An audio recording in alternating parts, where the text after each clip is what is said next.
Welcome in, everyone. Happy Thursday. Happy December 15th, I think. Galaxy Magazine. Welcome in, everyone. Hi, Mr. X. Wonderful use of emotes there. Hello. Are we too, weirdly angled for you, or do you fit in here? Well, I was just finishing up the patch. That's true. I don't have a camera set up on the because it ain't that kind of straight. And also, that's just not always it. But you're getting the vibes, you're getting the sounds, and that's half the fun. Yeah. Hearing is half the fun. Thank you for joining us for another episode of Synth Friends. We're gonna bring on our friend Syd, who we're gonna get to know and see if we can be Synth Friends as usual. So your questions and commentary in the chat are always helpful to that end. So we appreciate you being here and participating in this experiment. I just realized that there is a roll of toilet paper in iShot. Is there really? Oh, you're right. It's tissue. If you think of it that I know, but it that's just looks really funny. I'll get it out of here. How dare we? No, we're using it for taping purposes. We got some toilet paper. You see, Mr. X says, please explain this. Well, you see, I use it to clean my tape heads. We do have a collection of cleaning supplies there for that purpose. We It's do. true. But this is really just for the sniffles because it's winter. It's so winter right now. Yeah. And that is the honest to God truth. Honest to God truth. Alright, sit your ass down. Do I have to turn the patch off? You can turn it down. Put it on dim. Put it on dim. Chill it out a little bit. And then we're going to bring our friend on so that we can have this hang that we have planned. So let's get that pulled up. Again, thank you all for joining us on this fun Synth Friends. Oh, let me get some business out of the way here. I was just thinking about how this is going to be our second to last Synth Friends, so we do have one more after this next Thursday, so it's an exciting time. Exciting time. To be celebrating. We're in a very celebratory. I mean, it's basically Christmas. It's basically Christmas, so we're just having a celebratory time, but we're kind of winding down for the year as well. So we'll be having a stream today. We'll be doing our movie night tomorrow. Is going to be Forbidden Planet, so that's a really big deal. I'm really excited about that. Oh my gosh. And then our last synth stream of the year is on Sunday for Synthon at 10 a.m., which is a lot earlier than we normally go, and it's for 2 hours. So it's going to be an epic Festivus vibe. I'm so excited for that. Oh yeah, I got some stuff to do for that. Yeah, we're gonna have fun on Sunday.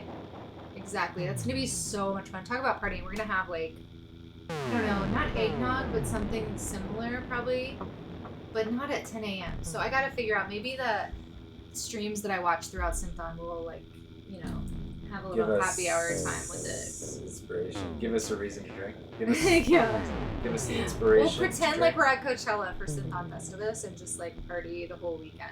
That's the plan. And at 10 a.m. we wake up, but we never went to sleep the night before, so we're gonna play like a late night, like chill room, Sunday morning day rave kind of thing. Yeah. Yeah. And I agree, Syd. It is underrated. Day drinking is underrated, exactly. Day anything. Underrated. The night gets way too much power for being cool. Anyway, I just wanted to say, last piece of business. I know, I love Syd being in the chat already. Like I said, these are going to be like our last streams for the year, and then next week we have a big surprise planned for like our last stuff that we're doing, so stay tuned in if you can. It's going to be fun. Before the holidays take us under their wing and we fall into the deep sleep of winter's night. Before the holidays take us up into the hurricane eye that yeah, they exactly. We're still in the outer rim right now. So last chance for holiday gifts. Our shop is closing soon. On Sunday to be exact. So last chance to grab some cool spacey gifts for yourself or for someone that you need to give a gift for. Or want to have an excuse. There you go. All right, let me jump into this Zoom and get Syd into the live space. Oh. Let's see if we can get Syd into the live space. Let me get this. What's happening? Oh my gosh, Danielle just resubscribed for 9 months. Holy cow. We're gonna bring Syd in right when that happens. No, you're not late. You're fine. Okay, let's get this started. Okay, let's see if it's working. Yay! Tissue! Hey, what's up, guys? Tissue!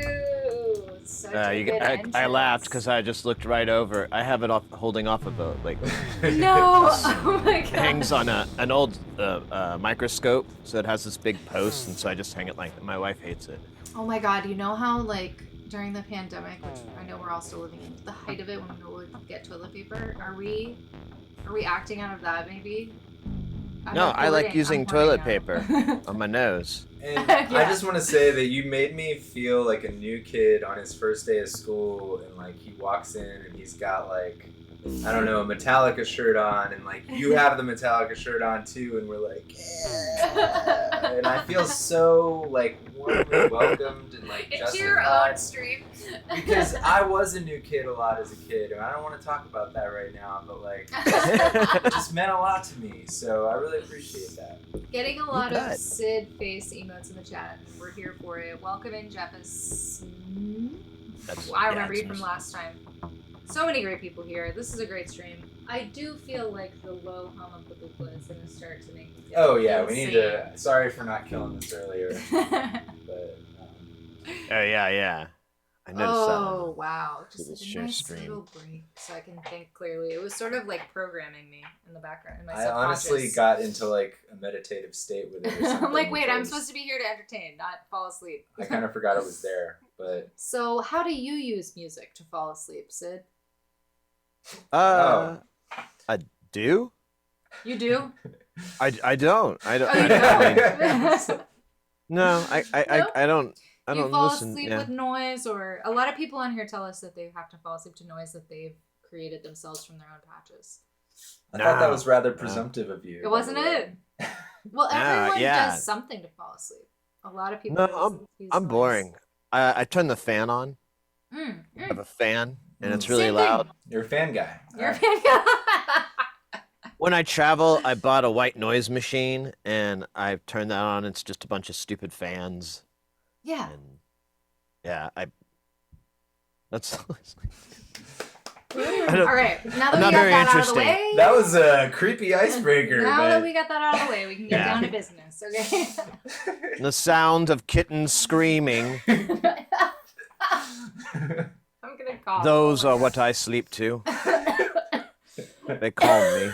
Are you kidding? Oh my god. That was so funny. Those are the answers I'm looking for, Syd, just so you know. Yeah, I'm sorry. How dare you? I was trying to take He's this awake. serious. He's awake now. All right. We got him. We got him back. He's back. Welcome. He's looking a little less blue. Okay. Thank you for joining us. This is Synth Friends. We call it Synth Friends. We don't know. We made it up. We can call it whatever we want. But we just like to hang out with people on the stream, as you know, because you're also a streamer. It's fun to have people on and take that element of like taking it to that 3D level. Sure. And see what happens. I know a lot of people talk about how they wish we could all collab more, and we've had a couple of people explain ways that they've been able to collab across the globe with people over stream and not have it be an issue. Experimental music can lend itself to that. Yeah. So I know that your streams, you mentioned when we were talking earlier that you streamed for 11 hours yesterday. Yeah. So you're a power streamer. So you have probably a lot of insight for us about streaming. So how long have you been streaming on Twitch? Since May of 2020. Yeah. Not too long. Okay. Yeah, I mean that's pretty long for the life of the platform, but considering the life of the platform. But Yeah, a little over 2.5 years, I guess. Well, that definitely is telling because you've stuck with it all this time, and that's kind of like, I would say, the life of a streamer. It's pretty long. Yeah. I mean, I guess that's true. Yeah, you do see a lot of people kind of come and go, like they do it, and then they either get frustrated, or it's not what they wanted, or they just they fall out of love of it, and they go, this isn't that fun. I'm slowly realizing that like I really didn't know how to react to that, and my reaction was like just not like one that I actually could back up right now. Wow. Like I'm like, why did I react so certainly in that way? Like I don't really know what it's like to stream more than I've streamt, like I have no idea. Like what that feels like at all. So no clue. We're to me, overwhelmed. like how should I fucking know what that feels like to stream for any length of time? No. Other than I think 3 hours, 3.5 hours. how long have you been streaming? Oh, you mean length of time, like because we've talked about how Syd streams for long I'm not talking about the periods of time long when marathon streams. I'm talking okay. like how Oh long my God. have we streamed? This is already How off the long have rails. you been streaming? I Yeah. misunderstood. I think we all are misunderstanding and need to resync. It's going to be great. We're going to get back on this horse. Thank you for the shout out given to Syd. Everyone follow Syd. So here's the deal, right? Like Syd is a power streamer. Syd is a power streamer. He impresses us a lot, and we're like having like we're not worthies. So we'll get it out of our system. We'll get there. Yeah, we're a little nervous. I'm a little nervous. Ruscular 3Ds asked, were you drawn to streaming because of the pandemic? Yeah, because I was like, I didn't have any work, and I didn't expect it to happen anytime soon. So I'm like, well, I might mess around with this, see what happens, and see where it goes. And so the question I would then ask is like, what were you doing before? But answer that. Yeah, no, to whatever extent you want. I'm a freelance audio engineer by trade. I've been doing that for like over a dozen years or so, and but I mostly do live events, so like conferences, conventions, sure, yeah, meetings, things that like would that. Yeah. That's the stuff. So a lot of times it's very boring. It's doctors and lawyers, but it's really, really boring. But the part that I like about it is the quality standard is stupid high, versus like if you were doing club audio or touring, you're usually like no one really gives a crap if this amps buzz or if this doesn't quite sound right. No one cares. And I got kind of, that's not fun. And so with this Yeah. kind of stuff, you have these several $100,000 or $1 million PAs, and you get to play with all this really expensive gear, and everyone wants it to sound perfect. And since it's brand new, most of the time, it's pretty easy to do. And I like doing that. And that's what I've done for years, but it all went away. Yes. And It I all knew it made wasn't sense. coming back. Once you said that, I was like, well, now your whole story makes sense to me. Obviously, if you're doing live audio, that's first thing to go. So sorry you had to go through that. That sucks. But Well, a lot of people transition to doing Zoom meetings and so forth, but Uh-huh. I started liking streaming so much, and I was starting to cook up different plans, and I was like, well, maybe I can do all at the same time, Mhm. which it's a lot of work, but whatever. Yeah. I'll- It was a the weird the time. idea is to eventually just work, do freelance gigs for shows I like to do, and then not have to work all the stuff I don't enjoy doing, and then spend the rest of the time streaming and making synth stuff and putting out things and blah blah blah. Hell yeah. So speaking of that, I think we have your links here in the chat. So Patreon, Instagram, and Twitch right there. I would Oh, yeah, imagine thank you. more things that people might want to know about you besides just streaming, what they would find in those links. Yes.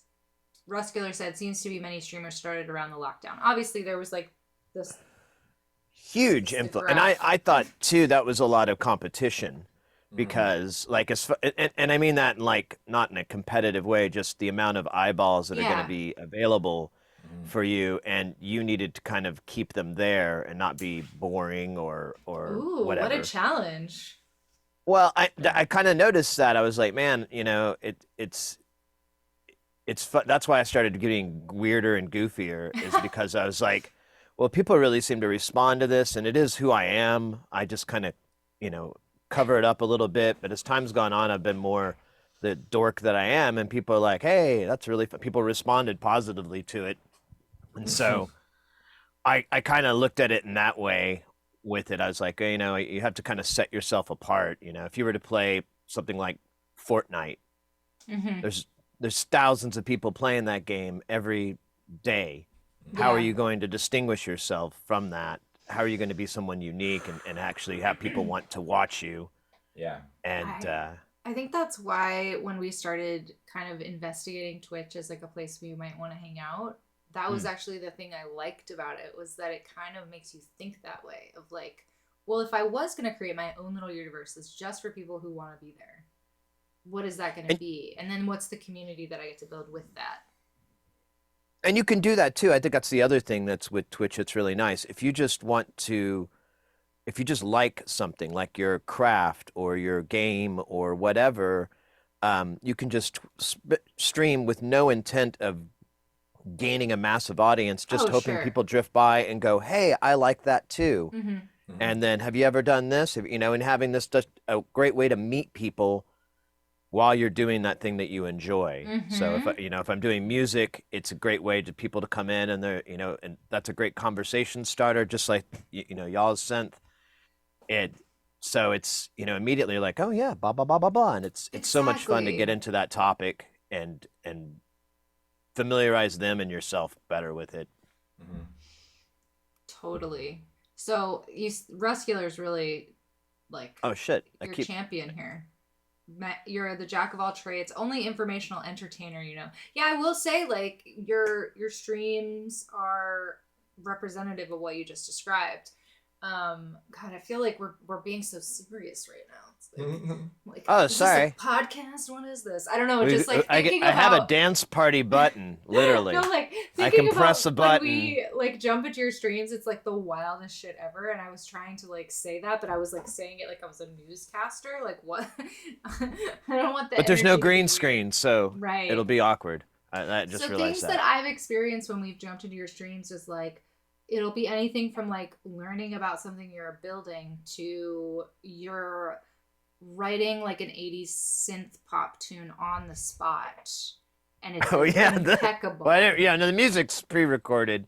The music's from something the else, song, but right. But what you're the doing, lyrics, yes, impeccable. And so Like a lot of times we find ourselves like sucked into it for like a long time, like a lot longer That's than awesome. we normally would be hanging out on a stream. We're always like, we spend too much time on Syd streams. That's Yeah, awesome. like we're already burnt out from our own stream, and we're And just we like can't turn it off. we can't stop. We're like, but this Is that is guy interesting. dancing again? And then the problem is that you stream forever too, so it's like it goes hand in hand. You're not encouraging us to stop. Yeah. Yeah. Oh my god, like James Bond gadget shop mayhem of Syd. Yeah, there's got to be a way to describe the experience of being on your streams. We'll figure it out. You just joined Twitch one year ago, Smoking Sounds. Welcome in. Congratulations. Hey, that's awesome. We are pretty new. Like we started in March of this year, and then we had to take a break, as I was explaining to you many times, back and forth, for my toe. So I'll just say it. And and then we started back with Synth Friends in August, and that really propelled us to like build more of a consistency as we had, versus like we were streaming just like music when it was happening or when we thought we felt like, you know, just like trying to play with how and when to stream. Yeah, it's like a we whole were playing thing with it for a long time. but it stays flexible, as you were describing. Like you'll go longer than you expected, and then maybe you won't stream the next day. Or are you streaming just like every day, all the time, like showing what you're doing? Like when I first started, so like that's the other thing with my freelance job. Like you have to have an extremely high work ethic. Like a typical day is 10 hours, Right. but they go 14, 16-hour days, Sure. and that's and you sometimes only get 6 hours between calls, and so you don't get any sleep. Wow. Yeah. So they're that's a really, reality really, check. yeah, it's really hard. And so that's always been instilled in me, and I was like, I'm going to put the same ridiculous amount of energy into streaming. So when I first started, I streamed like 6 days a week, and would stream like 6 to 8 hours per session. And I did that for like a month, and I had all my recording gigs in 2 different rooms, so I'd move everything from room to room back, and it takes like 4 hours round trip. And then eventually I was like, I'm gonna burn myself out doing this. And I started like looking at other streamers that are successful or have a higher level of success that I'd like to get to, you know, as far as like viewership and interactiveness and so forth in their channel. And I was like, well, I kind of want something like that. They stream this many days a week. Maybe I should try doing that. But I haven't managed the hours. I still do it's 6 hours minimum.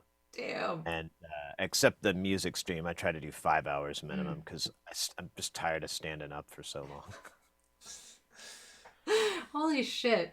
Wow. So you started that by saying like, oh, when I started, I was doing a lot, but now I'm not doing as much, but I am still doing as much. I just didn't have enough time to do all this other stuff that you need to do, you know, yeah. Because there's all the social media stuff, and I've doing streaming, I've met a lot of people, and I have a lot of new clients, and I have projects that I'm trying to accomplish for them that I can't stream, or I can't. There's no physical way for me to, you know, like there's a pinball machine I'm working on, but it's at my mechanic's house, or it's at his shop. You go there. I just didn't even want to bother asking, like, hey, do you mind if I set up cameras and all this and talk to this crap while you're trying to run a business? Oh my God, could you imagine? Yeah, I didn't want to embarrass myself that much, so I was like, I'll just be that guy that everyone walks in and goes, someone just redeemed, like, and you have to like do it in the middle of. Right, exactly, that would be awful. Oh crap, I forgot to turn off dance party. Yeah. Oh my God. Okay, yeah. So you do like you were saying, you'll do music for 5 hours, but you'll do soldering for 8, 10 hours. At least 6, but yeah. Once I see 6 cross, I'm like, all right, can we wind it down, or you know, do I want to keep going? You know, am I tired? Am I hungry? What's but basically, you're doing things like you build things that you sell in your shop, I saw, as well as doing repairs and like building things for other people, right? Yeah. We just fixed, in fact, Nat Monster or Prome. He sent this in to me. It had a reverb chip that was bad. It's a surface mount. It we fixed it. What was it? Tuesday. It it was a complete success. It was nice and easy. So, and honestly, I'm glad he's. It's the Coma Electronic, the Field Kit Effects. It looked like it. Yeah.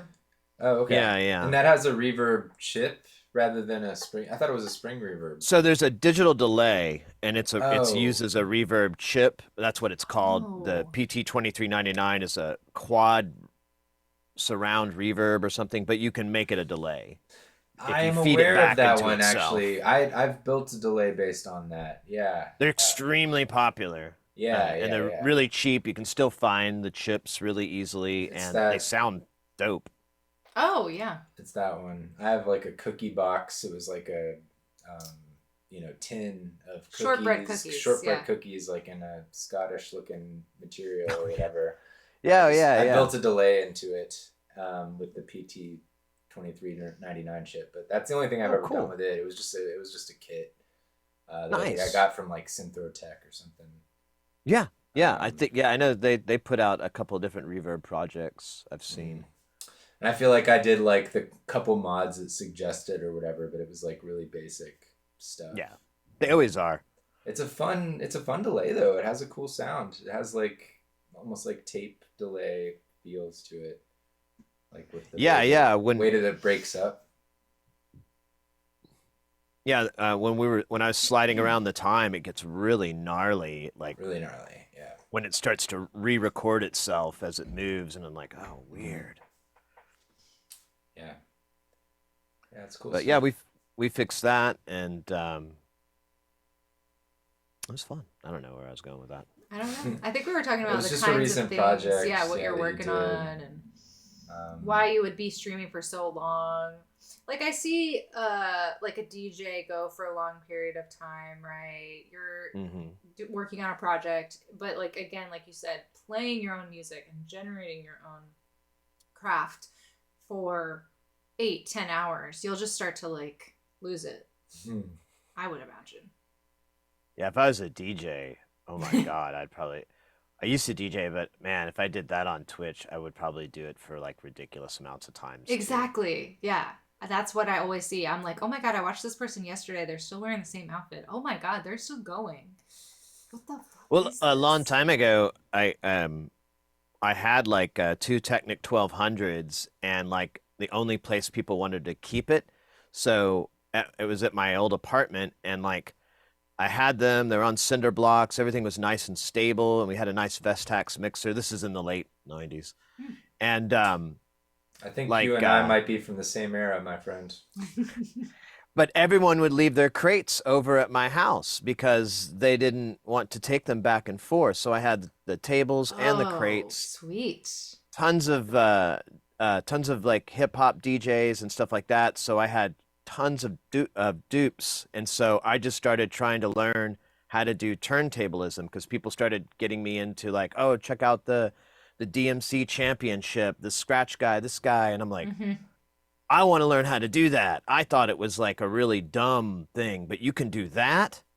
Okay, I'm going to get into that. And so I got really heavy into turntable, and it was the same thing. I just get obsessed with crap, and I just spend as much time as I can if I'm like, I want to get good at this, and I'll just... Holy shit. I did it with guitar when I was a teenager. Like we can't relate to that at all. Play for like 10 hours a day, or just wake up, play guitar, go eat, go play, go eat dinner, go play. Parents tell me go to sleep. Yeah, right. Rinse, repeat. Do it over and over until like one day I get good. Yeah, exactly. We always talk about how Malcolm Gladwell, was it? Told us all that if we did something for 10,000 hours, we'd all be the Beatles. Welcome in, VJP Cat. Hey, good to see you, VJP. It's a fun community hang here. Yeah. Yeah, we can totally relate to that, obviously. Putting in the hours, and just like after a while you stop counting, and then you just realize you're just having fun, and it was always just to have fun.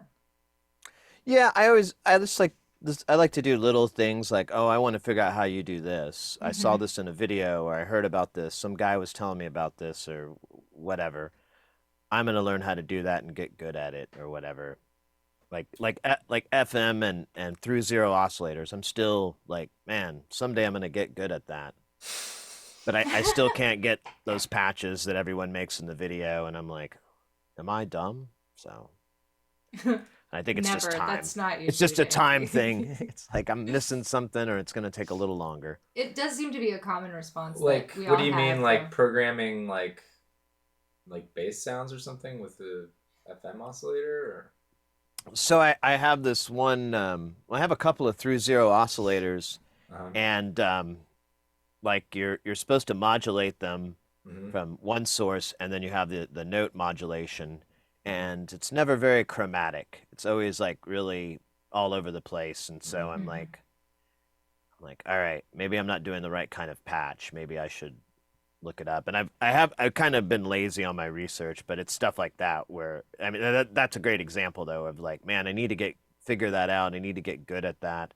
I need to be able to articulate it better so that when I can explain what the hell's going on and mm whatever. But that's something I'm like dumb on. I know what you mean Oh though. my It's like when god. you have, like a studio of things, to explore. Yeah.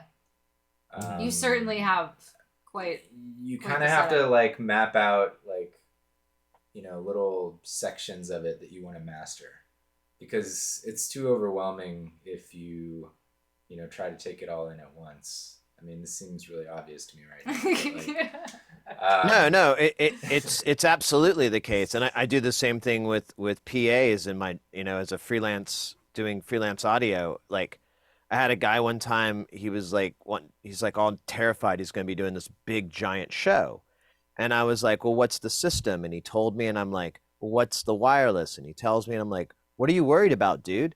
He's like, I don't know, and I'm like, it's all the same equipment. There's just like 10 times more of it. All just focus on those little tiny bits, break it up into tiny little jobs, tiny little systems, isolate that system, and then connect it to the other system. And it's not that hard. You do it all the time when you're, building these regular PAs, but instead of 9 speakers, it's just 2. But it's the same crap, and it's the same with modular. You could have a Mm, big giant rig, or you could have just a single voice yeah, of a that's a really patch. good point. You're still going to do the same thing. You have to create that voice in that big rig, and then or in the little rig. yeah, that's a good point. Like, when I first got into modular, I think the most attractive thing to me, because I came to it from the Reason school, I guess, like the Reason School. I love Reason that app, idea. and Like the Oh, Berlin right. School, it's Reason and School. Reason was like cool because like you could really patch it up like a studio, so it already felt kind of like having a modular in a sense, and so like I just felt like a modular was like a hardware version of Reason, like Mm-hmm. because I didn't, when I got into the scene or whatever, like they were still using like hardware samplers and stuff, and I see you have Mm-hmm. an S5000 up there. I have a few, I love them, whatever, and multi-timbral like There's virtual analog synths, like kind of there's ruled the scene, right? there's 2 E5000s too, Emu E5000s up Nice. Oh there my Yeah, god. yeah. too. Those are They're those on are top of there. classic. Yeah, we used to buy Absolutely. them all the time. Wow. But like I just thought of, because like that was sort of the hardware version, but Mm-hmm. because I was like, super young and didn't have like a lot of money and stuff, like, Right. Reason was kind of like a lot for me, to spend or whatever at the time. Mm, So I came into Reason first and like Mm-hmm. basically learned how to use a studio from Reason. And then Sure. so for me, like breaking out of Reason was just like, just was like a logical progression, because I was like, well, if I just want to like play with this stuff with the knobs and everything, like, you gotta have the gotta gear. have the cheddar. You gotta have the cheddar, you gotta have the gear. Yeah. But I see a modular now as just sort of like, an extension of that, and it's just sort of like, oh, I can just, talk about going back to the point which is what we were talking about with little systems. Like, you know, you can just keep adding, you know, stuff. Like, you don't have to stop. Like, you can just, like, you know, add your parts and like continue until like you've built like an entire arrangement out of absolutely. out of these little systems. And, you know, I don't know. Well, that's something when people always ask, that they'll ask, like, you know, what should I build or what modular? And I always am like, well, what do you want to get out of this? What's your end game? Right. You know, do you want a big bass machine? We can get you a big fucking bass machine going. Biggest bass. Do you want bass drums? Machine. Yeah. Do you want like really weird chaotic noise? What video did you watch and you went, I want that sound. That sounds really cool. You know, I think what video did you watch is like the best way to like sort of qualify somebody. You know what I mean? Like literally, what video did you watch? No, you know what video? Well, yeah, I mean, it's got to be something that triggered that moment where they're like, oh, well, I'm gonna go spend tons and tons of cash on this because I ain't got nothing better to do. Mm-hmm. It's like, nope, go to YouTube right now. Recently viewed. You know you did. Yeah. 4MS. All right, go get that thing because you're gonna be curious about it until you play with it. Yeah. But that is like the question that we hear is like the number one question is, how do I get started with modular? How do I get started? What should I do? I think that was even like one of our chats in our recent streams. Somebody was having that whole conversation and everyone was helping them. Like, what should their first synth be? And that I always have like that, not a canned statement, but I have the same statement for when people come in and they ask. And I'm like, well, there's a couple of ways you can do this. If you want to go software, get VCV Rack. It's free. It's fun. There's tons of tutorials and so on. And then, but for hardware, I recommend like either the Behringer Neutron or the is it the, I always forget the Moog, the 37, the sub 37, or is that it? The Moog. Yes. Semi-modular. I think so. Yes. Sub 25 maybe. I always forget the stupid name because I can't keep track of it. I have some dyslexia Bad B or back something. Again. I know. But Mr. X calls it Bad B. Mother 32. I thought that was the big one. I thought it was. I'm talking about the little rack mount one that looks. That's like Mother 32. That is Mother 32. Yeah. Okay. That's. Oh yeah. That's right. And the Moog apps are really good. Yeah, all those. The reason I recommend either one of those is you have like a lot of functionality in there, and then if you go and get books, you can make cool sci-fi sounding patches and weird stuff with it. And right out of the gate, you can, especially with the Behringer, I have one, and you can plug it directly into USB. So if you just have a laptop, you don't have a sound and a MIDI or any of that crap. Yes. You can plug headphones right into the back. You've got headphones. And you can start tinkering away, sending a loop or whatever you want. That's unbeatable. And start learning it. And if, it's really cheap. So if you decide, this isn't for me, you can bail out and maybe not even lose that much money. You may break even if you don't put too much wear and tear on it. So that's what I recommend is that. And then you can, of course, if you decide to go forward, you can go buy a case, drop it in the case. So now the case doesn't look stupid with only one module or two modules in it. You've got a whole voice, and you can go, this needs an LFO, or this needs another filter, or this needs, whatever, and you can start building your system. And I like it. And That's brilliant. It makes it a lot easier because you're spending under $1,000 to get a whole voice, and there's no way you could do that. Well, there's no way to get as good of a setup, I would say, by just buying individual modules. Yeah, totally. Right. Yep. Yeah. Yep. So if that's you, if you've got your finger ready to hit buy, go ahead and do it right now. I know we only get 10%. Okay, you guys. I don't know why it's so funny to me, the idea of like being like. I know every time we talk about gear on here, I'm always like, I swear we're not getting paid for this. I mean, obviously we're not selling well enough. Here's Synth. Oh my god. Okay, yeah. Lot of thoughts about that. Obviously that always stirs a lot of conversation when we say like, how do you get started and what's the %? That's like the main thing. But what about once you have a lot of stuff? Oh. Ooh. Oh. I I need to follow it up money, with like, mo problems. like a really good question. What about that? What now? How do you find it managing what you do have and like making sure you're using it, making sure you're exploring? You kind of touched on that a little bit by saying you take it in chunks, or we were talking about focusing in on things and getting better at them, and then trying to make sure you're using your stuff. That comes up a lot of like, do you want to keep things around you're not using? You know, the gas issue, all of that. Yeah. I've never been able to get rid of anything, so it'll probably stay. Like, if I want to get rid of it, I'll loan it to a friend, or so, you know, a long-term forever loan it to a friend. But I'm really bad about getting rid of equipment. That's why I have 2 Emu E5000s. Yes.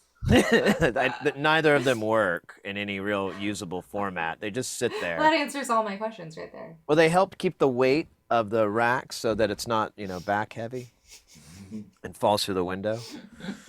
But no, I'm actually having a problem with that because I realized I can make front panels. I used to make them with a CNC mill, but it broke. I like upgraded, and right when I upgraded, it broke the thing, and I haven't been able to get it repaired.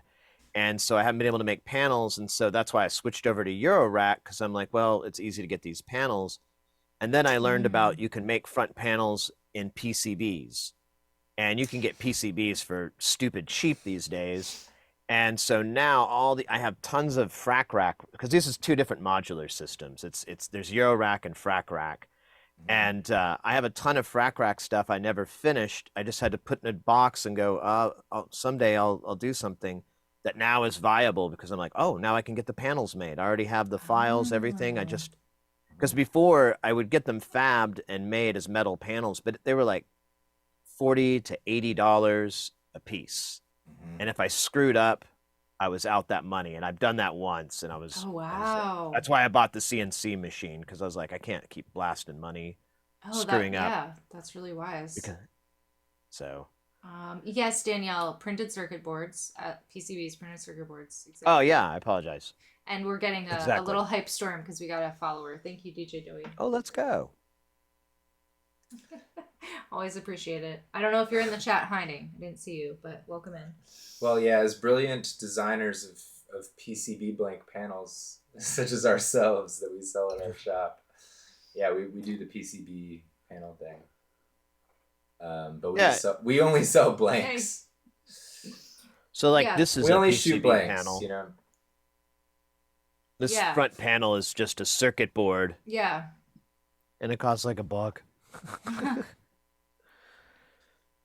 So, yeah, 3D printer, exactly. But it's not currently in use. I love it. Yeah. But I don't know what to do. I'm going to run out of space soon. Really soon. There's the problem I was trying to get at. So the plan is to raise that rack up. I can get the bottom access, and then I won't be there'll be one U that's open, and that'll be cable entry for things that have to go into the back or whatever. And then after that, the only other thing I can do is start you remember those studio furniture you can get where it's supposed to be on the ground and it's raised and it has like a 45-degree angle, something like that, and then it has a big flat top where you're supposed to stack another big tall rack on for studios.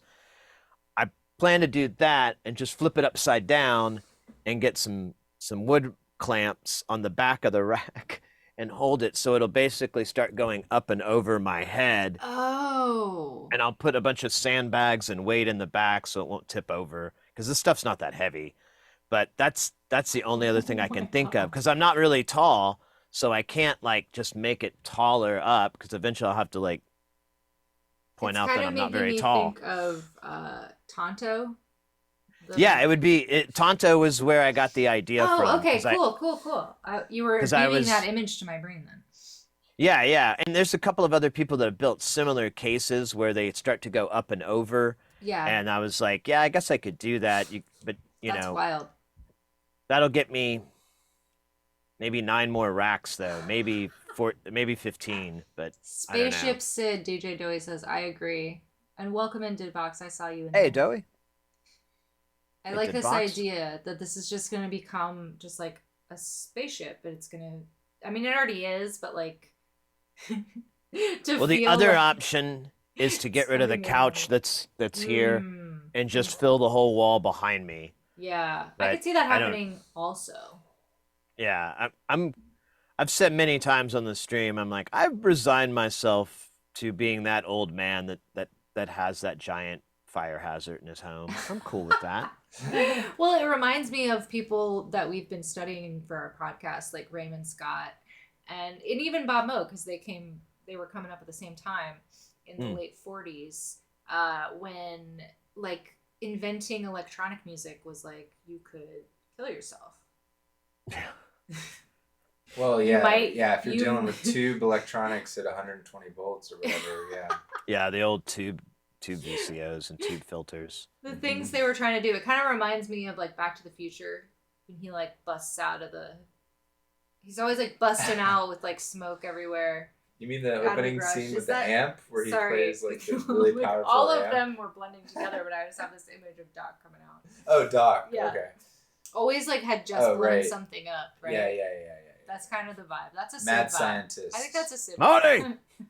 That vibe was really popular in 80s like metal commercial, not commercials. Metal commercials. Metal music videos. Metal music videos. I feel Remember like music the mad videos? scientist would be in the Have you bought the new Metallica, Marty? It's great.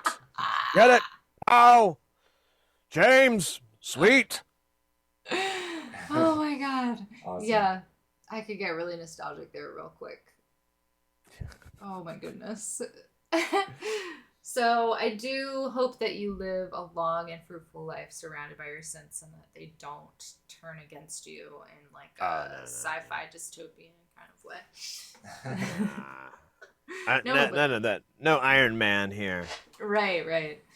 Tonto is a great vibe. So tell me more about how you got into synths. Let's go there. Are we ready? Ready.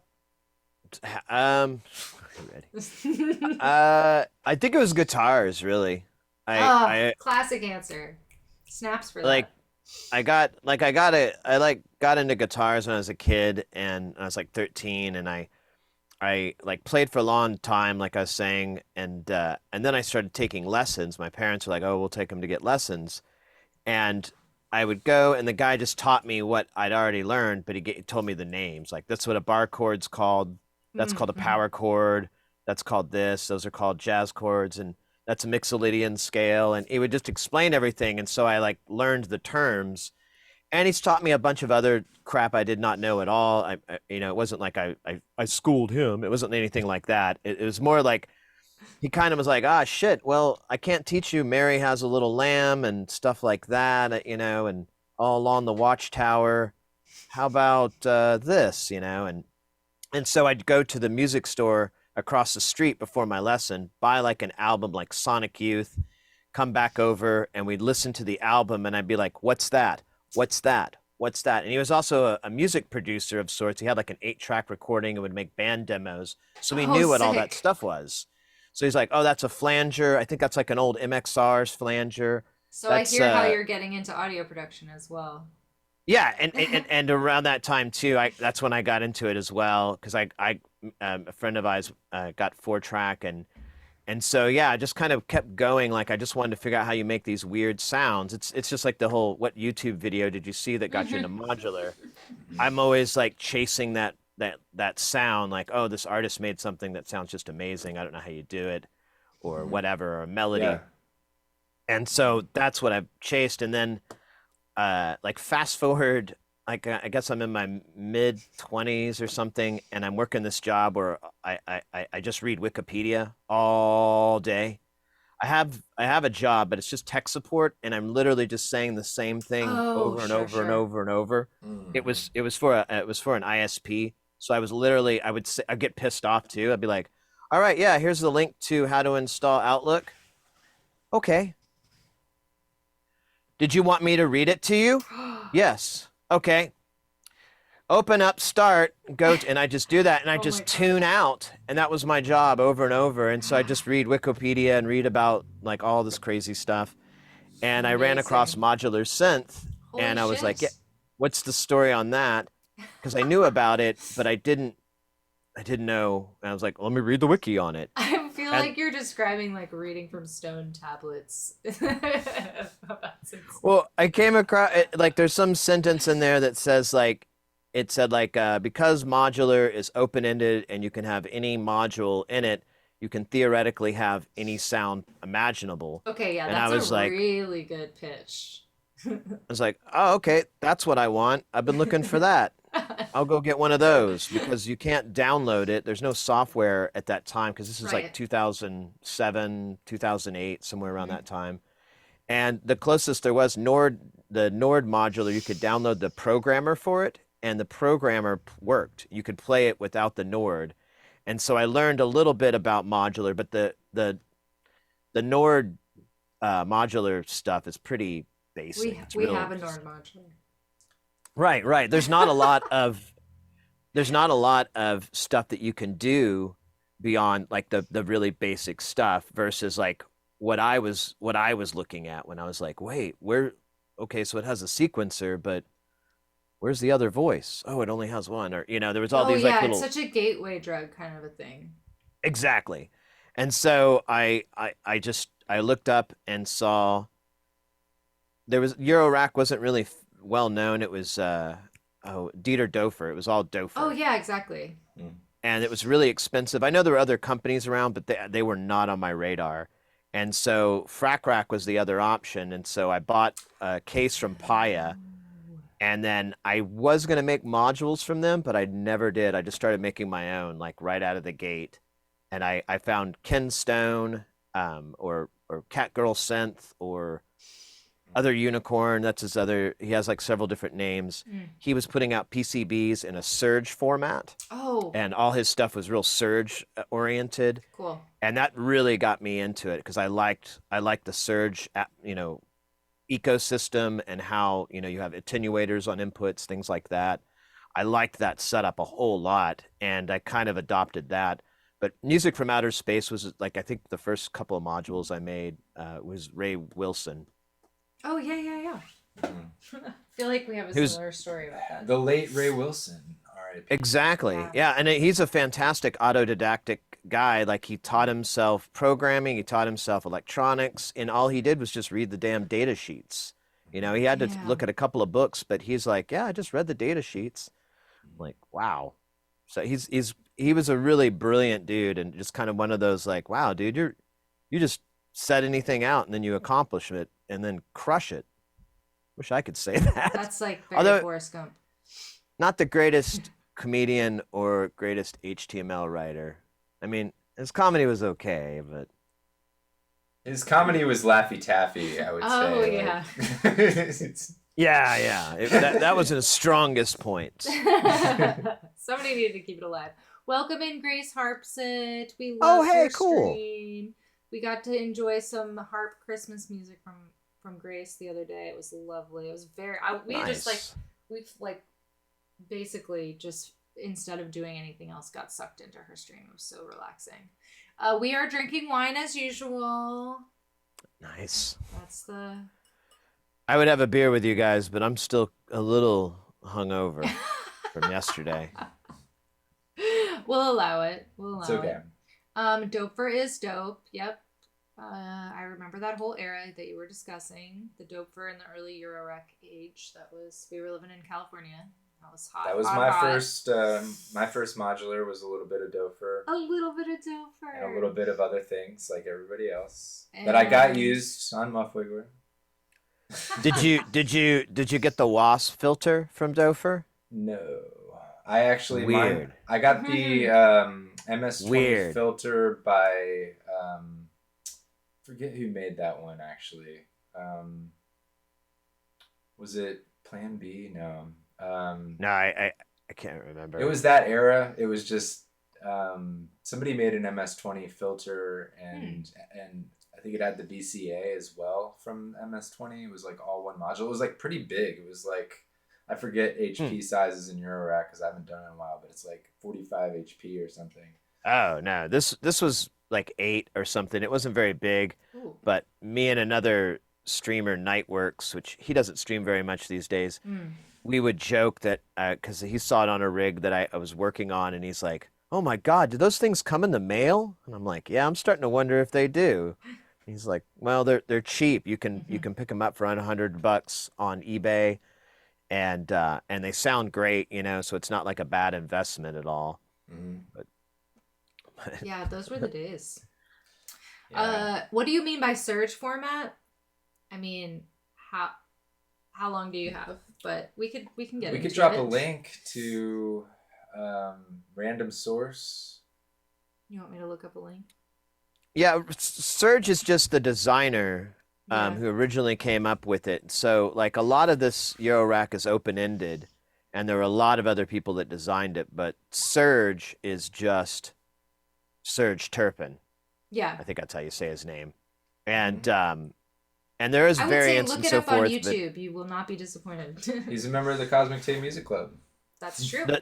the coolest thing with Serge is, or the weirdest thing is that it's a bunch of modules usually in one unit. You're not buying whatever, and they're intended to do a certain amount of purpose. But nowadays it's all broken out, and it's become kind of a staple as far as the architecture. But it's really hard to describe it other than just saying, you know, other than like without giving like hard examples. As soon as you go look it up and experience it, that's all you need. It does have a hard color scheme. Yeah. That's really nice. Yeah. And the graphics are dope. Like the Serge old school graphics, because there's no text, is just these weird arrows, and it just looks like 70s sci-fi alien architecture. Yes. That's another thing that's really beautiful with Serge, is this weird kind of graphic thing that never caught on, but now that people are reproducing it like random source, they're putting it back in, but they still label it, and I'm like, no, just color code it. They'll figure it out. Blue is CV. Learn by experimentation. Well, that reminds me of your cookie box. Oh, yeah. I built the, just talk about Ray Wilson. I built the weird sound generator. Oh, yay. No, the noise toaster. Sorry. Noise toaster is similar. I built it into a shortbread box with a bunch of Scotty doggies on it. Yeah, and so I call it the Scotty doggy. Yeah, we just call it the Scotty doggy synth. It just makes you want to eat cookies. One of his eyeballs, one of the dog's eyeballs, is the LED for the LFO, and so cool. And he's drilled a hole in the dog's eye. It's got a little personality to it, but that was the only build that I've ever done. I honestly haven't built that much stuff, but that was the only thing I did from like scratch. But nothing's labeled. So like the PCB was all I had for that one. At least it was my first like wiring stuff to the panel and shit. Right. Yeah. And what did you think? Was it easier than you expected, or was the wiring was a bitch and not my skill set keeping it all organized? Like it never stays organized. You don't have to worry. It never works. It's a bird's nest in there. Like I just like left way too much wire on everything, and like I just stuffed it all in there, and it was like there's so much room in there. It's just like the funniest thing. And so I realized that it was all really noisy, and like one day I just was in the mood and like cut all the wires shorter and like resoldered them back together. You know, like just because I was like wild hair that was. Yeah, I was just like, this will probably cut down on the noise, and it did. Like 6 years later, you did that just randomly one day. Yeah, yeah, you know, it got done. That's the thing about these, like, you know, these completely DIY projects. I don't give a shit about it. Right. You know, like if something happens, like, you know, I don't care. Like I'll debug it. I'll do whatever to it. I'll kick it down the street and fix it again. Like, you know, that's the fun of it. That's the fun of it, right? You want to be playing with things that you can break and then figure out why they broke, and then, you know, all that kind of stuff. It takes the anxiety out of stuff. Like, whereas some of the Buchla stuff that I build, I'm like, I know there's some rare parts in there, and I don't want to touch. I don't want to take it out of the panel if I don't have to and crap. You know, like it's a lot. It's a lot less fun. Yeah, I love all the love for Syd being a gateway drug. He's a gateway streamer. I love it. Amazing. Also, shout out to Robot Speak in San Francisco, one of our favorite places to hang out. VJ PCAT, does that mean you're in San Francisco, or did some people hang out there at some point in a random meetup? San Francisco is definitely a hotbed of synth energy. I've never been to Robot Speak. I've spent a good amount of Yes, we have. We have? Yes. Was it open? I don't Yeah, we went in remember there. ever going in there, but Yeah, we've been in there. I also feel have like we've been there a at least twice. terrible memory. Okay, well, this and is wouldn't why. dream of gaslighting you in this situation. Minor tangent.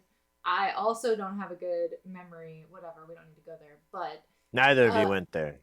we're not going there, but we're gonna go there. I take so many pictures. So like my memory is just that I looked at a picture and then I think that was actually a memory. Ah. Right. So I'm like, yeah, I remember because like I'm seeing like my photo scroll right now. I mean, that proves it. And you take way more photos than I do. So I'm always like, I was here. I believe it. I'll believe pretty much. I mean, I don't want to like give this away because I'm an easy person to scam, but like I'll pretty much believe anything that anybody tells me that I've done. You know what I mean? Like, I think it's all possible. It's all possible. You killed Nixon. Here's a photograph of it. Could have done it. Absolutely. My head looks a little big, and why is my body black and white? Whatever. I believe it. It could have happened. Looks like a newspaper cutout. Okay. Bad shop job, but I'll couple I believe glasses it. of these, and it's very possible. Yeah, whatever. Oh my god. Okay. Oh, a lot going on. It's on Haight Street near the Toronado bar. I remember seeing it. I just don't remember ever going in. I remember seeing it and being like, you I wish that was open. You blacked out. I carried you in. Then I woke up in like a pool of patch cables. They gave you a free synth because they felt bad. No. Just give the man a Buchla. Send him on his way. There you go. Here's a Casio. There you go. You're a good bye. Get out of here. Yeah, because they definitely have... Give him a Volca before he pukes in here. It's like a little bit tricky to get in there. You know what I mean? There's uneven sidewalks. They didn't want to get sued. In San Francisco? Not in San Francisco. Yeah. That place is flat as the plains. It's great for... Never been more terrified in my life, can we just say? Never been more terrified in my life. That should not be just an everyday experience. Those hills are just... Yeah. Like, I would avoid going certain places because of them. I love watching people skate, like street skate the hills. Well, we used to tour there, so we'd be Area. in like a giant van, you know, with lots of people. Yeah. Getting lost on the way to the venue and like having to go down these like massive hills where you're just like, if we make it, we make it. San Francisco is a really popular skate video site. Oh. So I watched a lot of people skating in San Francisco. It's really fun to watch skate it. It also has a really big track bike scene for the delivery guys. And so yeah. I learned about that around the same time. I bought a fixed gear bike and from a buddy of mine. And I didn't know what I was getting into. I was like, oh, this is cool. And then I found out there's this whole subculture with it and whatever. And yeah, there's like people just going 40 miles an hour on those bikes down those hills, going right through red lights, everything. Yes, right? Just like praying to... Yeah, no brakes. Like, I don't have any brakes on my bikes. I took them all off. Someone was like, oh, we should go to San Francisco and bike. And I'm like, yeah, I want to grow old. Literally, is how you feel. I really want to be able to walk in my 40s and 50s. And oh my God, that's such a good point. Poop and pee, like, okay-ish, you know? I'm not asking perfect, but whatever I can, you know, I don't want to accelerate the process by being hit by a car. Oh my God, literally. I mean, or having my bike explode apart at 40 miles an hour. Right? Yeah. No, it's no joke. Like, you think you know what that's going to feel like until you go there and actually experience those hills. It's like nothing I've ever experienced. Well, I'm pretty sure most of these people die or get severely injured because I keep noticing, like, none of them, like, make videos for very long. No, you can't. Eventually, I'm like, oh, I wonder what happened to that dude in the SF mag. And I'm like, oh, yeah, I don't think he does that anymore. Oh. Yeah. Well, I mean, it brings up full circle for us because we brought up a few times here that during the pandemic we rewatched MTV's Real World from the beginning and have been taking like anthropological notes about it. It's fascinating. No, no, no. I could totally see that. Like watching old television shows and going, Oh "Oh, you yeah. couldn't say that. That doesn't make any sense," or "You can't get away with saying those kind of things." Oh Or yeah, I like, forgot. We used to think that way about yes, this. exactly. It's sort of like this snapshot of what was supposed to be how things were at the time. Not necessarily how it was, but like how it was supposed to be perceived. So yeah, it's Right. very meta and very interesting. But obviously, season 3 is San Francisco, and Puck, who's one of like the most famous characters from the whole series, was a street bike delivery guy. You know, that everything you just mentioned is who he Right, was, right. and you were just bringing me back to like his whole thing was like, I almost died today. Like every episode was like this amazing story about how he almost died from biking around San Francisco, and how it's like a lifestyle that he like Food cares truck about. pulled out in front of me. Yeah. I had to roll it on the side and went Yeah. under like all John Woo style. Came Yes, back up, yes. popped the wheel, got back up, kept going, but I messed up my jacket. Yes. No, he would literally like be missing teeth, have been like, he's like, sorry I couldn't film my confessionals the past 3 days. I was in the ER having my brain sewn back in. With like a big old swollen face, like Yes. Right, yeah. He'd be like scabbing all over the everywhere, just scabs tables. everywhere. Yes. so it kind of hurts, but doctor says I'll be able to see out of this eye in about a month. No, literally. I gotta keep delivering though. Literally, it's a lifestyle. It's a brotherhood. It's Yeah. it's a blood oath. There's no way out once you're in. It's that sort of a thing. So that was just taking me back to that, because one of the main things I noticed was that, like, you know, over the franchise of Real World, people keep getting to do things and coming back and doing reunions and doing these other spin-offs. And like he just starts to slowly, like quickly. There's a point at which he just pivots and he just declines, and then you just never hear from him again. And it's all absolutely 100% bike accident related.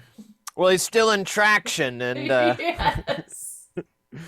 Just doctors like, say they don't want to let him out of the oxygen tent too soon. it's this whole like, I will die doing this because I said I was gonna, and I'm not gonna not now. Self-fulfilling Even though prophecy. It's ridiculous at this point. Oh my god, there's so much chat. I'm missing so much chat. Yeah, Oh like my who's God. in your head that's judging you for quitting that That. that, you know, makes you, you know, realize like I can't quit. I have to go on. I have to continue. Just like Yeah. I have to do it. at 35, just I can't looks like I can't he had stand the lived sight of 7 so and so lives. being like, you're quitting? There's obviously like with that they're just using it for, they got something deep dark going on in their head, Oh, and they're just 1,000. using all this stuff as like an excuse for why they almost die every time. Right. They're like, well, you know, I mean, they're on This- MTV's Real World. Yeah, right out it's of this the or gate. something else, You right? know, they went to an audition. They went to all this stuff to get on this television show. They worked their Yeah. ass off Mhm. to get this attention or whatever they were seeking from that show. So you can So already true. tell that, like right out of the gate, that's like, well, that's not really the healthiest person. No, I mean that's literally the point. It's like you're watching like people who should absolutely not be there. Yeah, exactly. And Just that doing show the feeds worst. off of that, like getting these Goombas together that have no business being on their own, unsupervised. No, it is rough. Some of the seasons are rough. Some of the seasons are like, should that be legal to be television? To be like exploiting people that much. Anyway, a lot of stories about people getting doored and getting hit by trucks. Loving it. Loving in the vibe in the chat right now.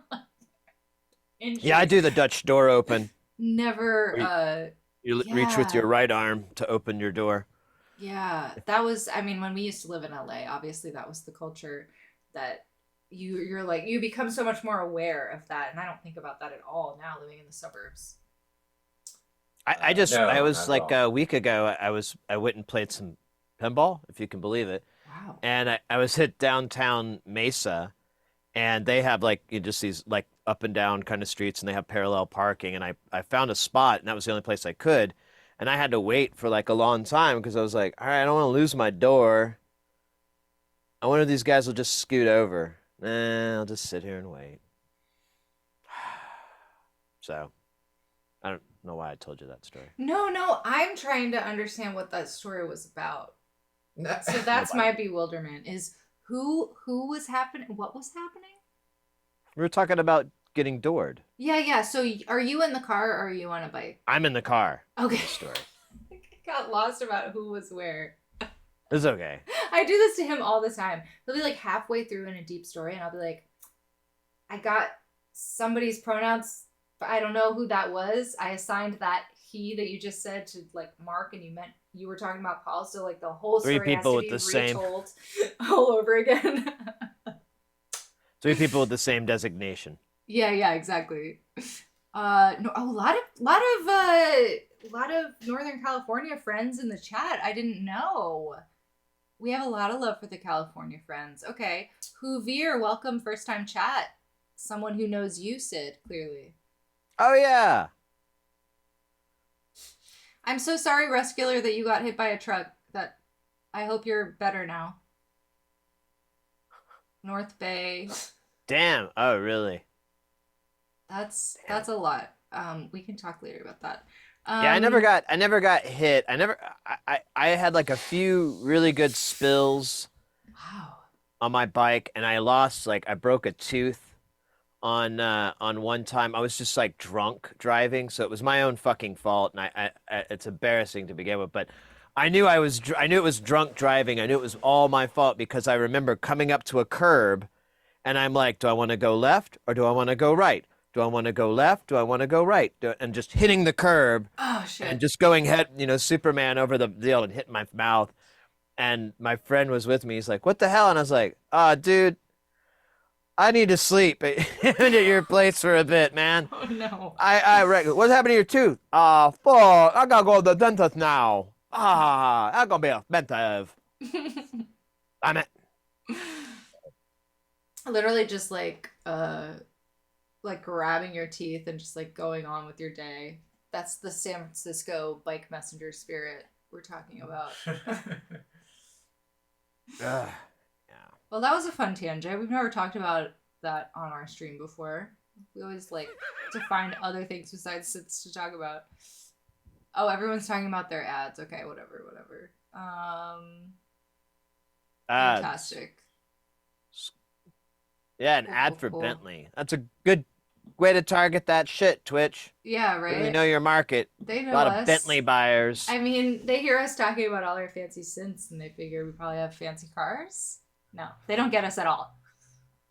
I was complaining about this with Mrs. Heresy. I'm like, I wish Twitch would like at least, and YouTube too, would at least give like you the option to go, please stop with this ad, please. Or I don't want to see ads like this. I don't buy this stuff. Or like if you were a recovering alcoholic, do you want to see alcohol ads? Exactly. You should be able to personalize that shit. Absolutely. Or if you had children, do you want them to be exposed to stuff that's like, oh, that kids shouldn't be having that kind of crap. So okay. Shout out to Mr. X for the gift sub to Grace. Let's That's go. Amazing. Love that. Thank you so much.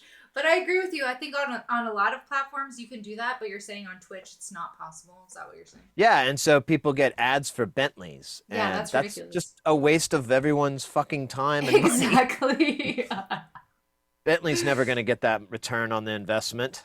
No one's going to watch Twitch and go, that's such a good point. Oh, the new Bentley's out? I'll be right back, guys. I got to go pick that up. Bought my new Bentley. Oh my god. Go park it next to the Lamborghini. That's where the urge came to sell all my synths and buy a Bentley. Yeah. Now I know. Like I was starting to They know something we don't. I was starting to question that decision thought process. Like, oh my god, this is so funny. The relatability I of was this. at a party and almost went into a swift moving creek. Oh my gosh. Yeah. Like I said, I'm not proud of that story. Those were darker times where I was drinking in the daytime and should have gone to sleep. Should have gone to sleep. Should have just taken a nap. Some decisions are easier to make in hindsight. That's what these friends of mine we'd get up at because it's really hot here in Arizona. So we'd get up at 3 or 4 in the morning and we'd meet at 4 or 5 a.m. Oh shit.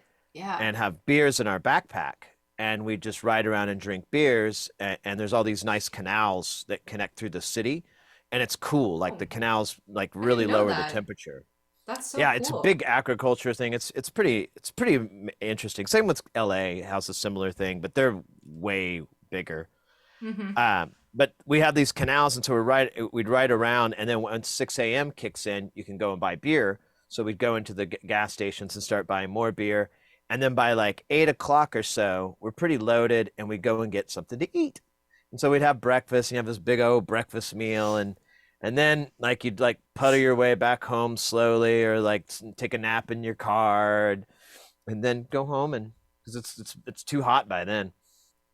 Oh my God, that's such a good point. Yeah, it by 8 o'clock, it's the sun's out, and it's like, we gotta go. Oh my God. God. Yeah, that makes sense. That's a whole different kind of existence. So we're in like a much more central northern U.S. And it is like, I feel like we could almost see the northern lights is how it feels for me. But Oh, wow. I'm sure it's like so far from that. But it feels that way to me because like as soon as fall hits, as soon as like that moment where it's like, the chill is in the air and that warm glow is gone, like it's dark at 4 o'clock. And it is cold and it is dark and the sun just like goes away. It's like just gloom, cloud cover, dark at 4. Like Right. we joke all the time because that's the only way to get through it, of just like, is it nighttime or is it breakfast? Like, we'll never know because the sun never came out today. Yeah, like I visited a friend of. Oh, go ahead. I was just gonna say sometimes it's so dark that like the only defense mechanism we have is like making like McDonald's style breakfast sandwiches or something At home ourselves. Like that will cheer us up. That was too depressing. Those are good though. That's what my mom makes. No, And like she freezes them up. we live for food. But yeah, I think what you're trying to say is that we find solace in like warming activities in the gloomy times. That's exactly what I said, yeah. Which is the complete opposite of by 8 a.m.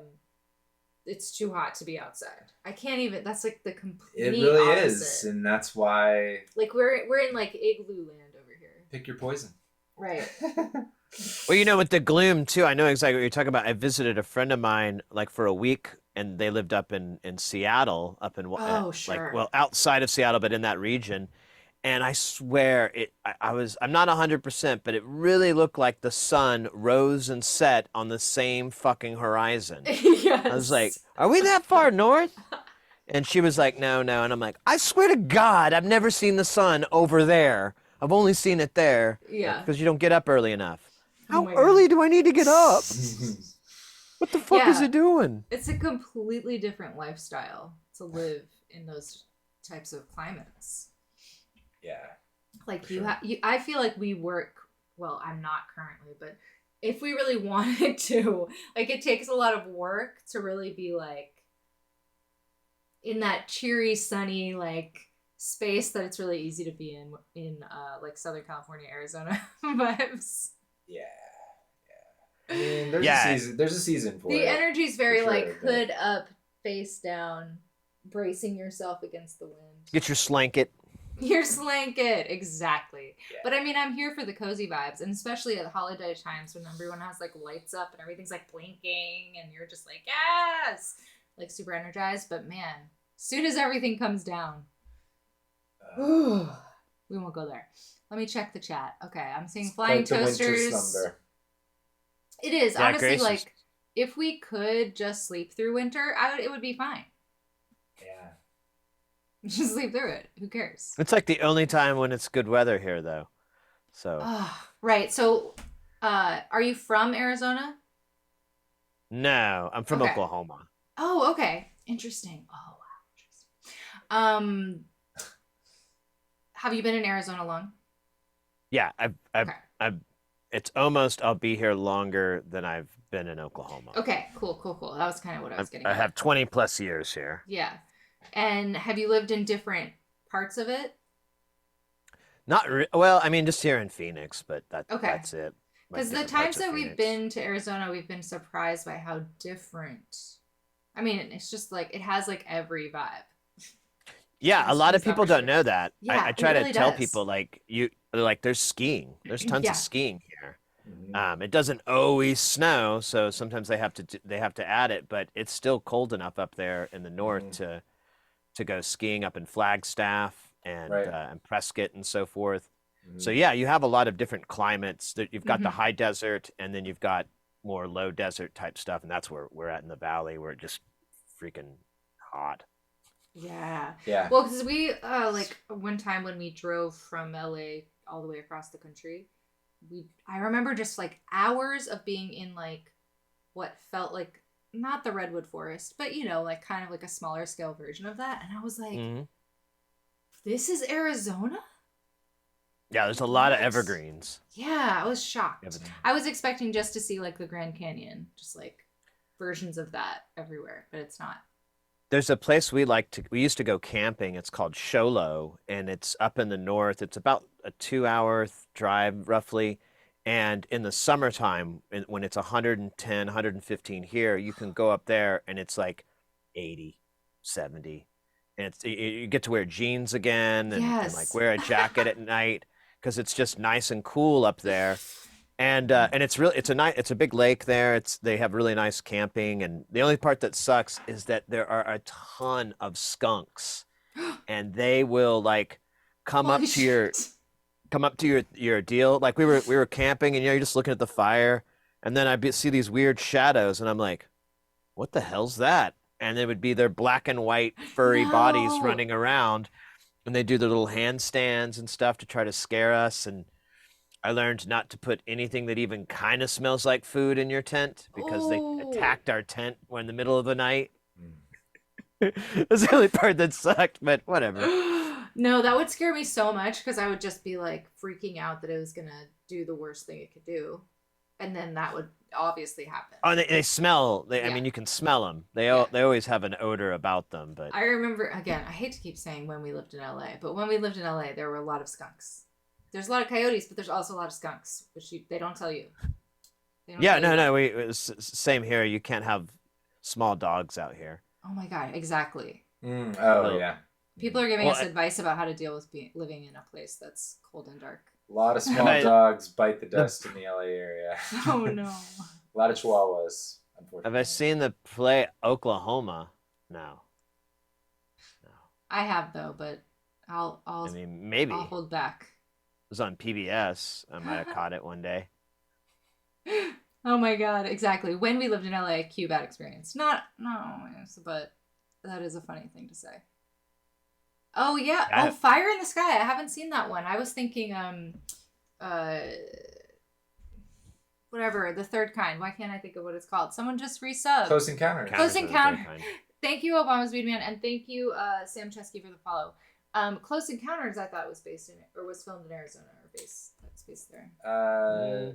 That might be true. Oh, hello from Spain, Sam Chesky. That's awesome that you're tuning in from Spain. I don't remember where it was from. Oh God, BJP Cat, you're funny.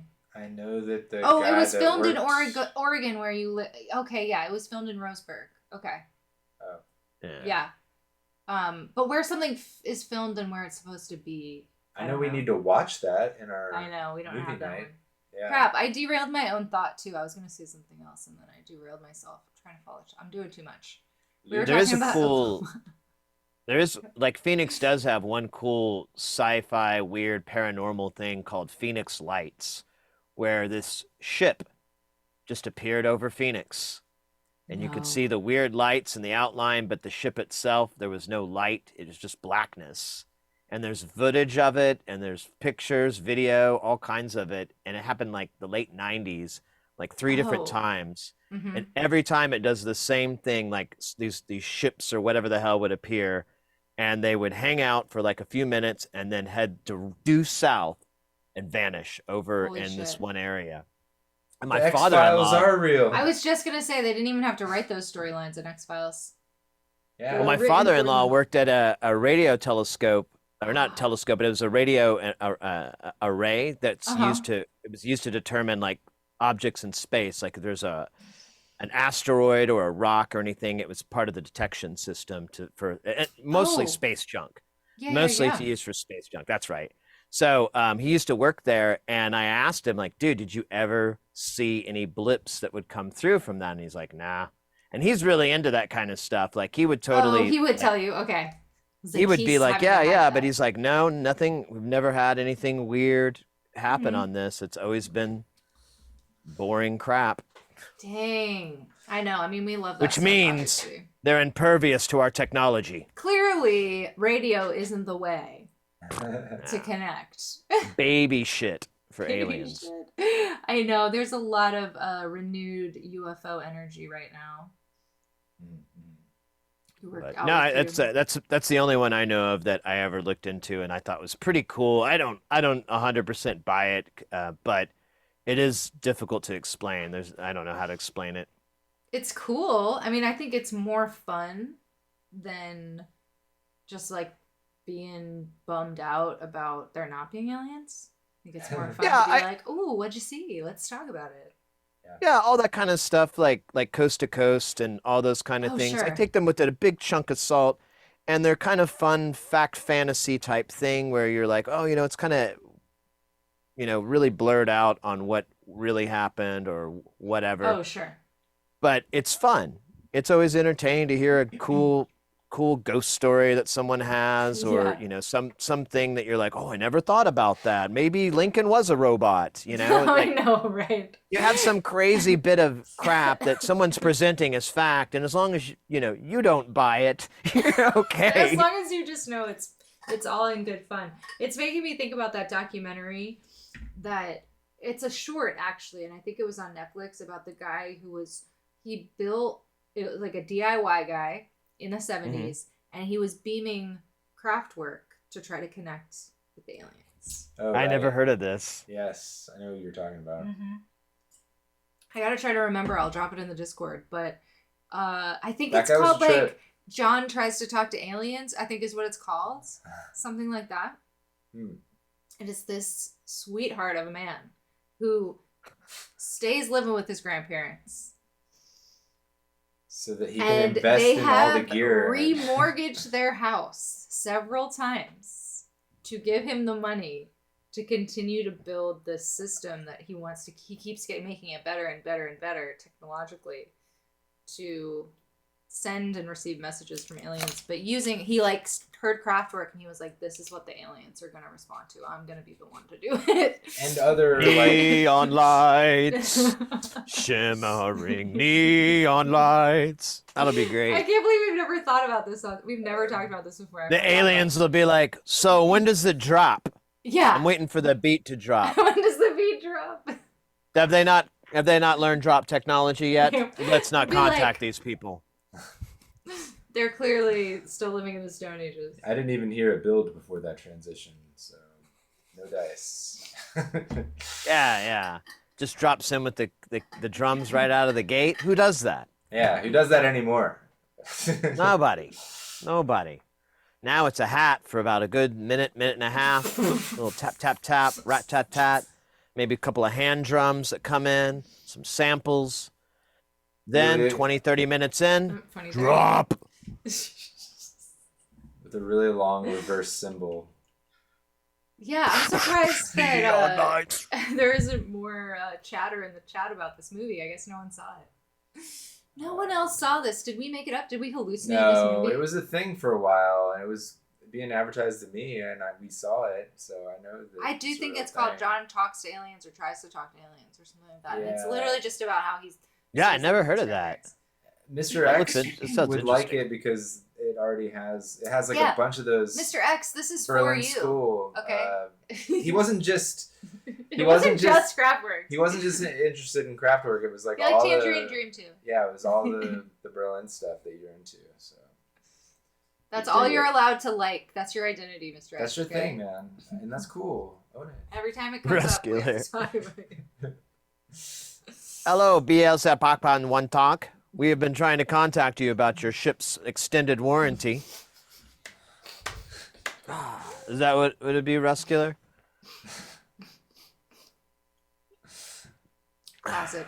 Nice. That's what they should have been beaming. They know it's spam too, because that's their email address. That's not their real name. That's just their email handle. That's how you know.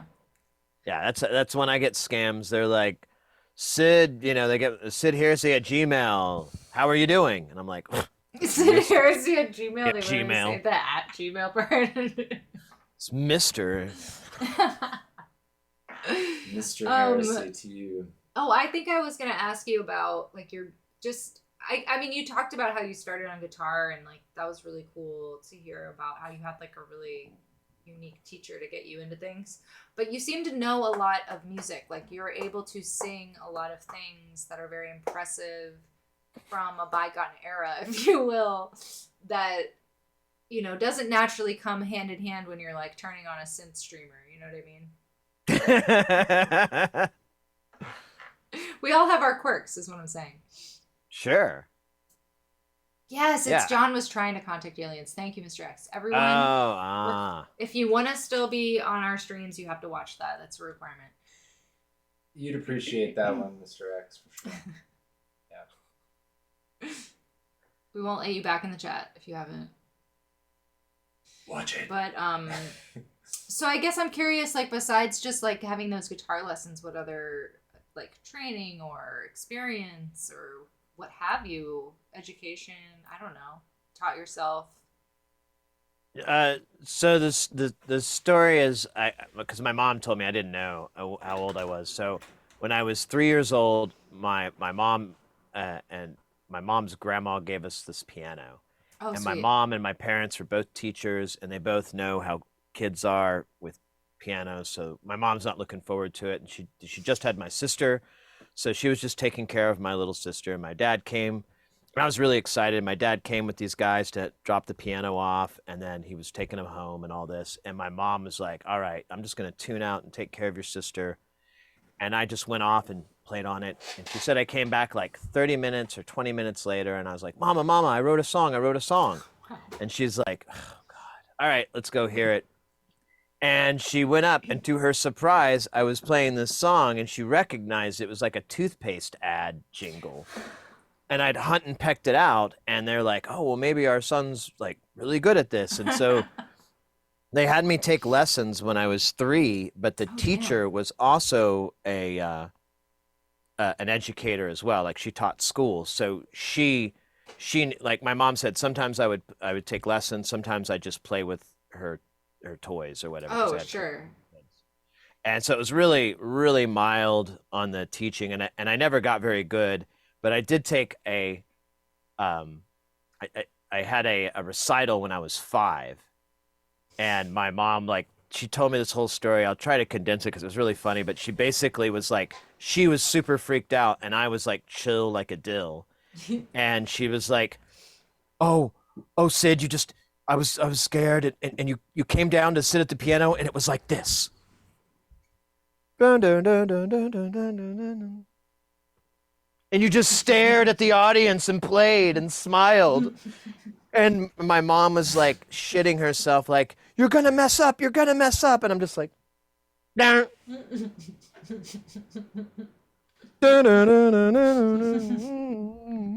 And I think now that my dad like worked that in as a bit, he's like, this will be really funny, son. You should learn how to play that without looking, and just look over here. I was like, oh, okay. And I think it was a bit that my dad played on my mom. But I was like 5, but I never got very good at piano. I still am not very good at piano by any means, but I still like to play it.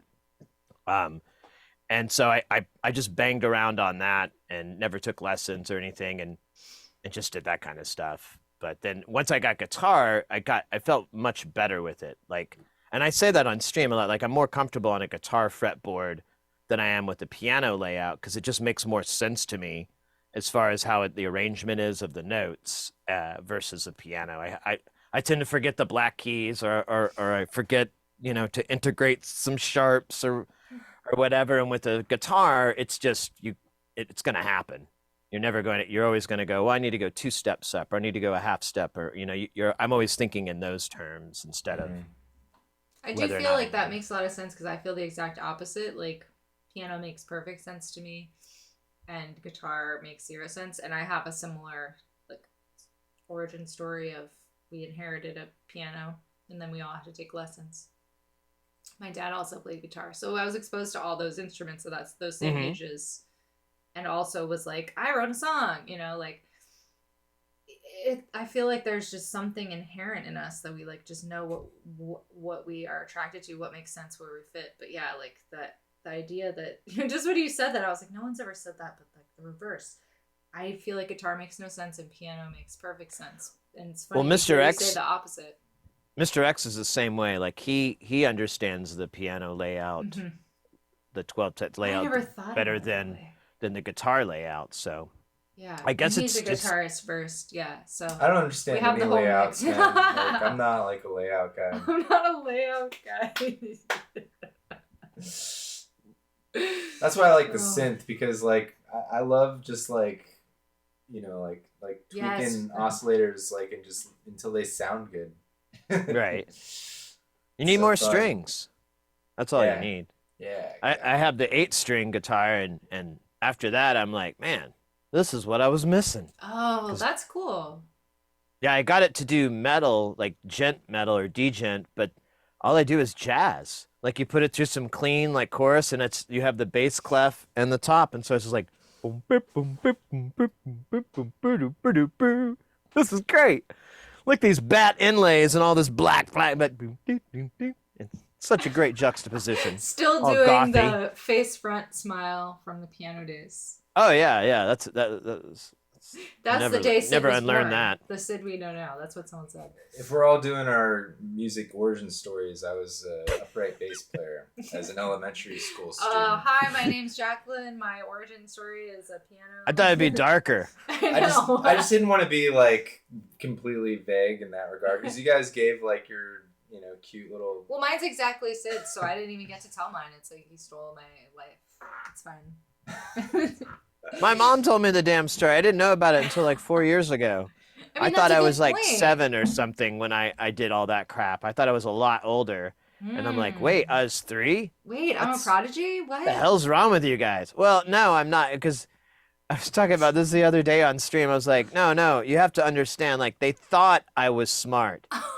They thought I was clever. Like, oh, look at this kid. He's really smart.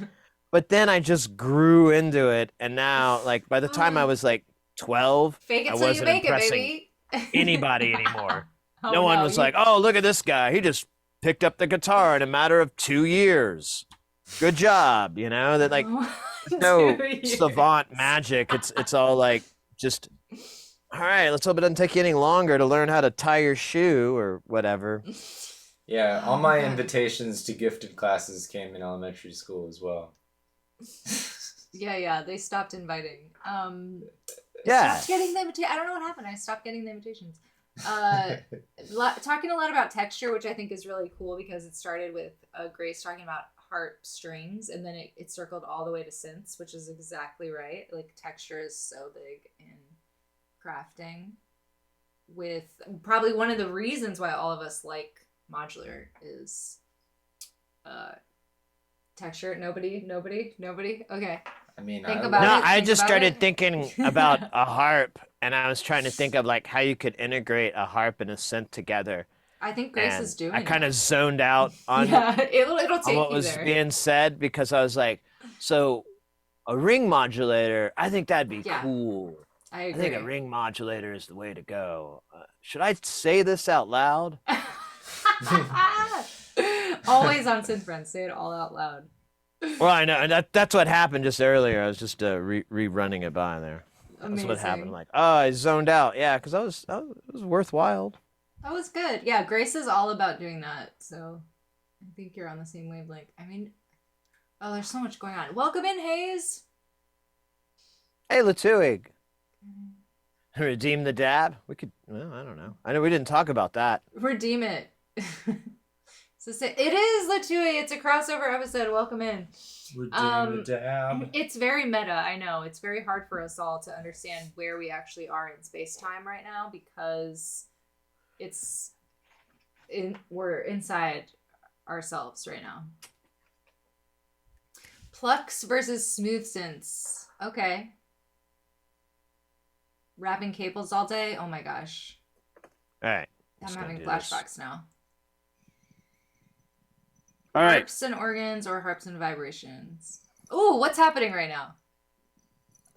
Nothing. Oh, I see what's happening. You're replacing yourself with your stand-in. I didn't want you to think the video froze. Syd has a stand-in double to confuse people, to throw people off the scent. A dab is being redeemed. Okay, wait. Mr. X. Mr. X is telling alternative facts. Did he actually stream from the pinball hall yesterday? Yeah. You said you didn't want to because you felt weird about it, or was that another place? Oh no, the feeling weird was streaming from my mechanic's shop. Oh, the mechanic's shop. That's right. But I don't have a problem doing IRL streams. I don't like streaming too much here in Phoenix because like anytime I watch those live stream fail videos where there's an IRL streamer and they're like an absolute total piece of human garbage, I'll watch the video and I'll be like, oh man, God damn it, that's here. So I always worry that I'm going to be associated with those jackasses, and so I'm always worried about, because there's a lot of, maybe it's true everywhere else, but it seems like there's a lot of people that stream here in Arizona. Oh, that's funny. I mean, it makes sense. You need to stay in the air conditioning. What are you going to do? Your options are limited. Well, the last one I remembered seeing this gal for no fucking reason pepper sprayed her buddy while they were waiting to get into a club, and then like ran around and that's did just all these the live jokes. stream? Yeah. Well, then she got arrested. He pressed charges. He called the cops. Like someone called the cops, and he was like, "Yeah, I want to press charges. Fuck this," because she wouldn't apologize. She like pretended to go get milk. Sounds like an episode of The Real World San Diego, actually. Yeah, it was or cops. Yeah, it was just. Baby. Sorry, that is such a. Oh, my god. She like tried to stream it all the way to the end. Like they're like saying her name, and she didn't want her name to be released. And I was like, "You're on the live stream, phone off, honey. girl. You're getting busted." And you knew she was just milking it for money and all this. So it was just like really shady. And I was like, And it was just like 2 miles from here, like 3 miles from here. I'm like, oh my God, I know that area. Get my hair cut there. Oh God, that's so weird. So anytime I IRL stream, it's out of town when I travel for work. I actually just realized that I didn't know that was I didn't know when you said that. That's actually a category, right? On Twitch, IRL. This is all new to me. I just picked that up. I was like, wait, that's a thing. Oh yeah. He's not just saying IRL to be a AOL millennial. Like no, there's plenty of IRL streamers. Like there's one that's really. He's pretty interesting. I don't know if he's a great example. Is Andy Milanakis. He used to be famous in like MTV days. I remember Andy Milanakis. He streams on Twitch. He has around 2,000 to 4,000 people. He travels a lot, and that's why I watch him, because he'll go to Tokyo. Holy shit, that's amazing! And Greece and all these different places and just hang out. But eventually, I've started just getting sick of the guy himself, because he's terribly stupid. He's like the same age as my wife. Like we keep laughing about it, and I'm like, yeah, but don't you know more than him? Isn't that weird? But either way, it's still fun. I mean, he's still an interesting guy. It's still fun to watch. But he's a good IRL example. I have to go to the bathroom. Tell the story. You're gonna give me an assignment? Tell us, because we're talking about like real you follow MTV people about the Jesse Camp. Oh, so when we first moved to Los Angeles, which was around 2009, I think we were at like a rental truck place, I believe, or either a rental truck or a rental car place. Actually, now that I think about it, I think it was just a rental car place. And like it was a rather large garage, mega like massive like garage where like there's a bunch of these rental cars, and you know we go to like our allotted area where like the car is or whatever, and there's a bunch of other cars around us, and the guy that is also getting his car or whatever just happens to be so you want to be a VJ, Jesse Camp. I don't know if you know who that is. It sounds familiar, but not off the top. He was just like a really goofy like kind of metal grunge vibes, like VJ that won a contest called the So You Want to Be a DJ contest or VJ contest in like I would say like 1995 or something, and we happen to recognize the guy, and he like talks to us. He like just like calls out. He's like, "Hey," and he has this, like, he has this really specific voice. It's like this. He's really known for his like. It's kind of like a stoner, like high pitched kind of a thing. He's like, "Hey, are you guys by any chance from Canada?" Like kind of a thing, and we're like, what? Like, hi. Chance from Canada? Yeah, and we were like, I feel like there's a scam No? on the other end of this sentence. yeah, tell me about it. Like, that's honestly where our heads were at. But then we, like, I recognized him almost immediately because, like, for whatever reason, like, he was just, like, really fresh. Because they only allow me to bring this much across, and if you guys are heading back... Well, we had just moved to LA, but, getting a taste of LA after living there for almost 6-7 years, that wouldn't surprise me at all. Right. I was actually in hella surprised that we didn't get bamboozled by the guy, like knowing what I know about Los Angeles, the lovely city of angels now. But yeah, it was quite the experience. I feel like now that Jacqueline's re-entered the room, Oh, it's so warm. I want to make sure that I represented it properly. Oh, yeah, I'm so excited to hear about this. Let me see. Oh, Syd is back with his stand-in. Oh, no, I just didn't want the video to look like it was frozen. Well, Hayes, I'm so jealous because, like, we wish we never would have left. Really. You just got back home. A month in Japan. LA? Yeah. I have a friend of mine who's a musician, and he used to live in downtown LA, and him and his girlfriend finally moved out. Whenever I'd go work in this place, I'd always hang out with him. And he like moved out, and he goes, moving from downtown to LA to where I am now, which is like a suburb area. I think it's on the other side. He goes, my insurance went down $500 a month. Oh, yeah, no doubt. Not a year, a month. He goes, I have straight liability. I have the bare minimum. Oh, my God. And we're going to save like $6,000. Yeah, I'm not surprised. We used to live in downtown LA as well. We lived in Little Tokyo, which is like a little, tiny little section of downtown. And just the work that was required of like maintaining my shitty car, moving it around all the time, the street cleaning, the like hubcaps getting stolen. Oh, yeah. Just people breaking in and stealing anything they can, like, constantly. Right. It was just exhausting. It's like, oh, my window got smashed again. Yeah, that was So him too. tired. And he's just like, I don't need to live down here to do my work and what I do. So, I'm just going to skate. It's like, all right, man. Skate. Yeah. Do you skate? Do you skate? I know, I was going to ask you earlier if you skated, but you offered that it was more bike. No, I like skateboarding. No, I just wanted to say skate and see what happened. Oh. No, not really. I mean, I can, but I'm not very good. Yeah, it sounded like we led into that beautiful conversation about bike accidents, so it all worked out. Yeah.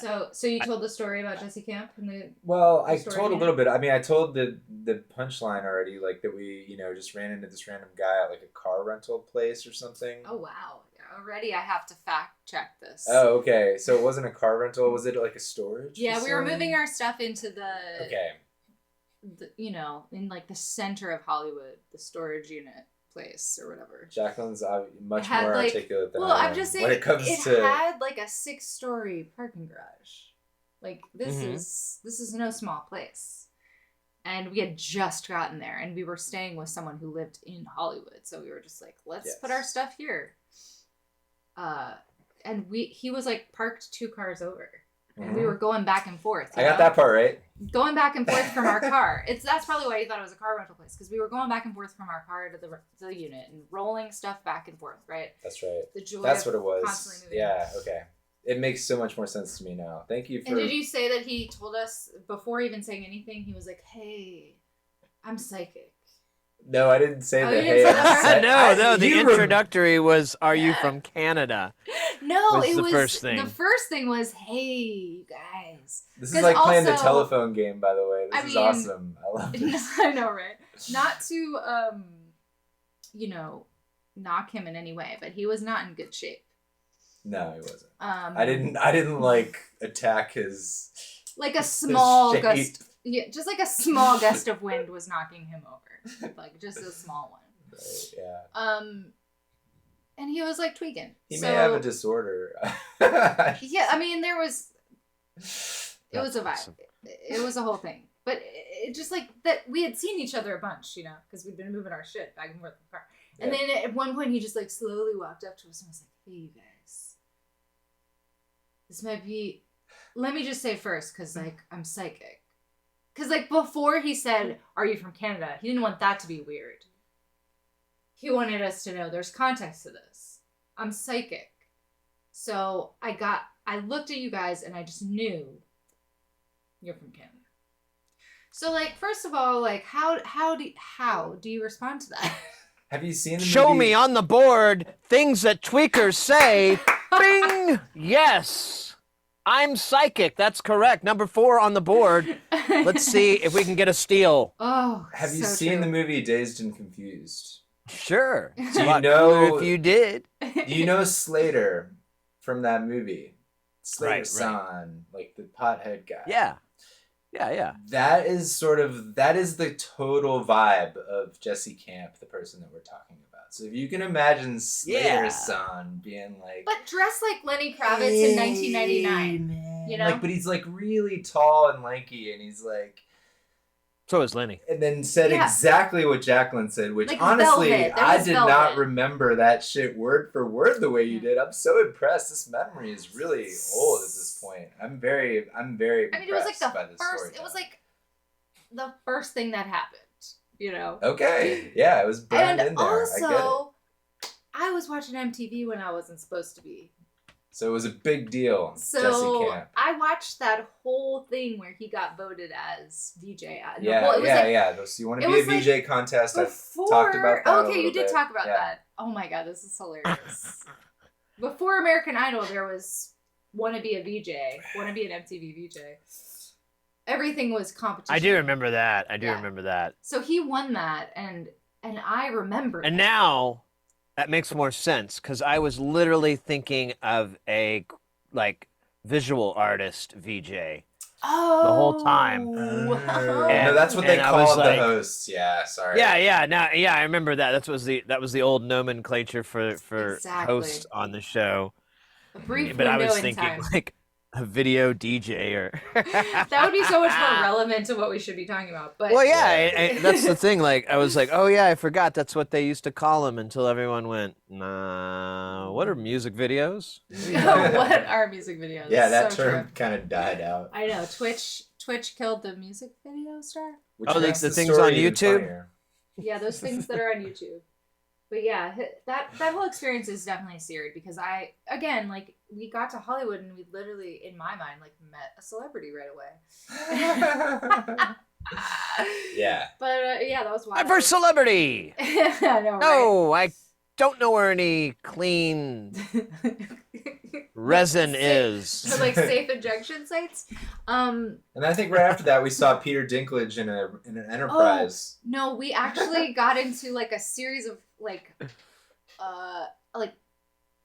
the type of movies he was doing at the time, that tone. And this we was were pre-Thrones, around Pre-Thrones. In Bruges time. I would after In Bruges, but in between that and Thrones, I would say. This is my favorite because we were taking a walk in our own neighborhood. It just happened to be we lived in a tiny apartment in a very cool neighborhood with houses. We lived in if Silver you know what I Lake. mean? Yeah. We were not living in that neighborhood the way We those weren't people living were living in that neighborhood. But In the real Silver Lake. it was our neighborhood. We were taking a walk in our neighborhood. But it was kind of late at It night. was The sun unique. was setting.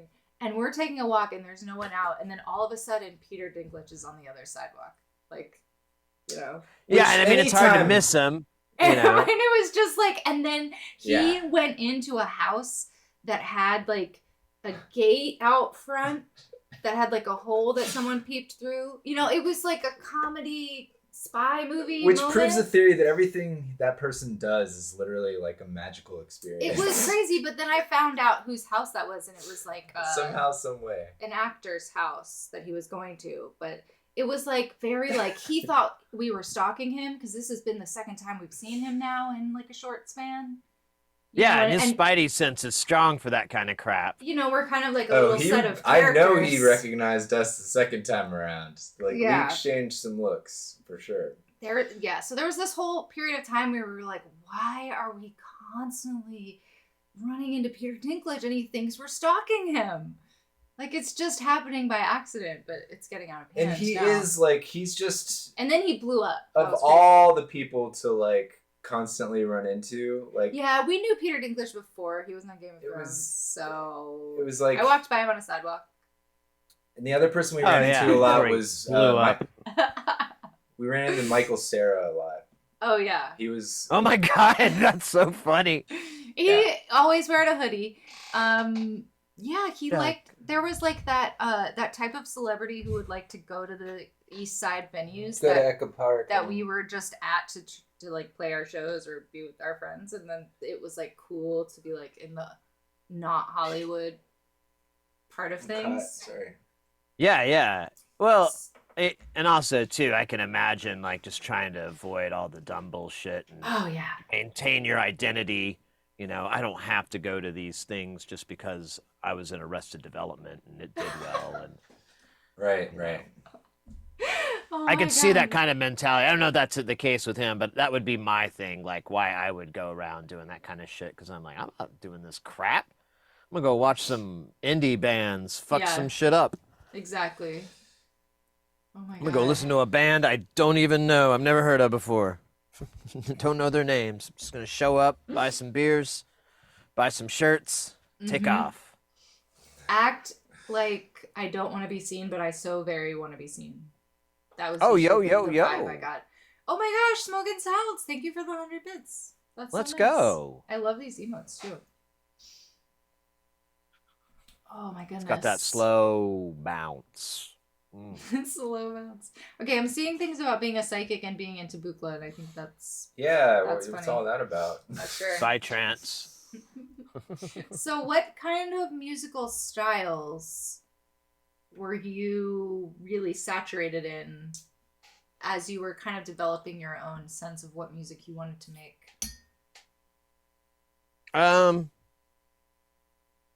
Mostly, I got into Coil, which is like this band with Peter Christopherson and John Balance. I got into that, and it's really weird, experimental, and so forth. And then around that same time, I got massively into jungle and drum and bass. Oh, sweet. Just like really, really just blown away. I love the music. And then that further went into breakcore when I discovered Alec Empire. And I was like, that goes to the whole chasing the sound, trying to find something, because all that music was like, I never heard anything like it. Couldn't figure out how to write it myself. I would try, and it would kind of, and so it was this really cool challenge the whole time. And then, but I still loved that weird experimentalism of Coil too, the whole time. So I kind of did like both at the same time. You know, you'd have like a jungle breakbeat that went for 15 minutes with a drone or something. It's just me tweaking a filter for 15. You know, it'd be something stupid like that, but. That'd be the closest. Like atmospheric jungle vibes. Yeah, like kind of like a Photech type thing, and I always liked those kind of deals where it was just, I'm trying to think. Goldie did like a really crazy album, Saturn, I think, or Saturn Returns. It was something like that. Yeah. It was like a double album, and one album was just a 70-minute long orchestral song with David Bowie singing on it, and then the other was just regular tracks and so forth, and all that kind of stuff just like really I was like, yeah, that's what I want to do, because this guy did it and he pulled it off, so you can do it. And possible. but this time we should do this and this instead of that, and yeah. It's interesting that you both have UK dance music influences. Well, yeah, that's when he started talking about techniques and all that stuff. I was like, oh, we must be from the same era then, because I probably feel like I like a lot of that same stuff and have had some of the same influences. But yeah, like I actually got really into the mid-tempo stuff first, like but there were a lot of drum and bass and jungle producers producing in this style. Mm-hmm. Like, are you familiar with like new school breaks? Sure. Yeah, like it's like 130 to maybe like 145 or so, but like very similar to like some dark drum and bass or hardcore vibes, like collagey, like rather than. Yeah, that's what I first was when I was first going to like raves and clubs and stuff like that. That's what I was hearing. It was either that or like I go to the goth clubs and listen to, you know, shit like that. Mm-hmm. And but yeah, but one day I remember I went to like there was a jungle room and I was like, what the hell's this? And I remembered going in, and this is in Oklahoma. I was going to ask, was this Oklahoma or Arizona? Yeah, wow. Oklahoma actually had a pretty decent rave scene. It wasn't too bad. That the city wasn't, they didn't crush it too badly, so they were able to get by. But I remembered going to the first room and I walked in and they were playing like Jump Up Jungle. So it's like, you know, Wu-Tang samples and stuff like that with all these like really fast breaks. I never heard anything like Aphrodite vibes. Yeah, there was. Yeah, I'm sure Aphrodite was played. Well, he was. I think like I heard kind of the DJ Dope of that Skills. style. I think I heard Dope Skills 6 Million Ways to Die that first time there, like just that kind of stuff, just samples. And I went in and there's kids breakdancing. There's like, and I just kind of looked around and the room was filled with all kinds of people. You had, you know, black kids, white kids, natives, you know, you had Asian, you have all these kids that would normally kind of like go to their own little room or go to their own little thing. And here we all dressed all stupid because we're kids. And we're all like just getting into this music that's like from another planet. Yeah. We're like, oh, weird. Like, I've never thought you could take hip hop, which I kind of like, but man, you took out all the stuff I don't care about and just got to the dope parts. And then you repeat it. This is great. I love this. And this beat it's fast, but my head moves like this. What the fuck? Yes. And I just looked around and I fell in love right there. And then I kept just listening to more and more jungle and finding other artists that like, oh, well, here's Photek. I'm like, holy crap, that's crazy. It's like a kung fu movie. And just kept going like that with the genre.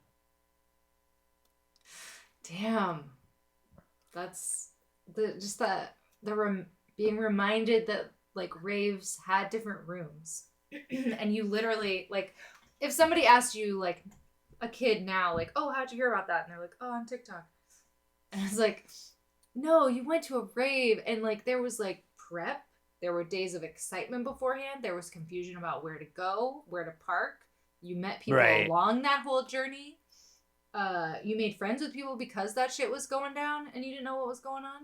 Waiting in line, you know, being there, the whole deal, the rooms, being exposed to different music. I mean, there's just nothing like that. Oh, the line. The line is a very underrated aspect of raving.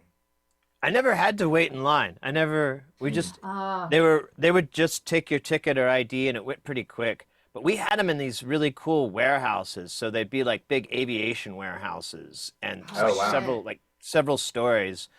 But I remember one, they tried to fill it that way, but it was just a pain in the ass. So in the end, they just made like little areas where they'd shoot all the speakers into it. But it had all these other hangar rooms and they would turn those into the other rooms. And sometimes you'd go up a catwalk and it would be like this room and you'd go in and there'd just be a bunch of tires or some shit to kind of wall out the sound. And Didn't do a great job. You do like psytrance or down tempo or happy hardcore, like, and then in the main room it was just house because that's what everyone was there for at that time in the 90s.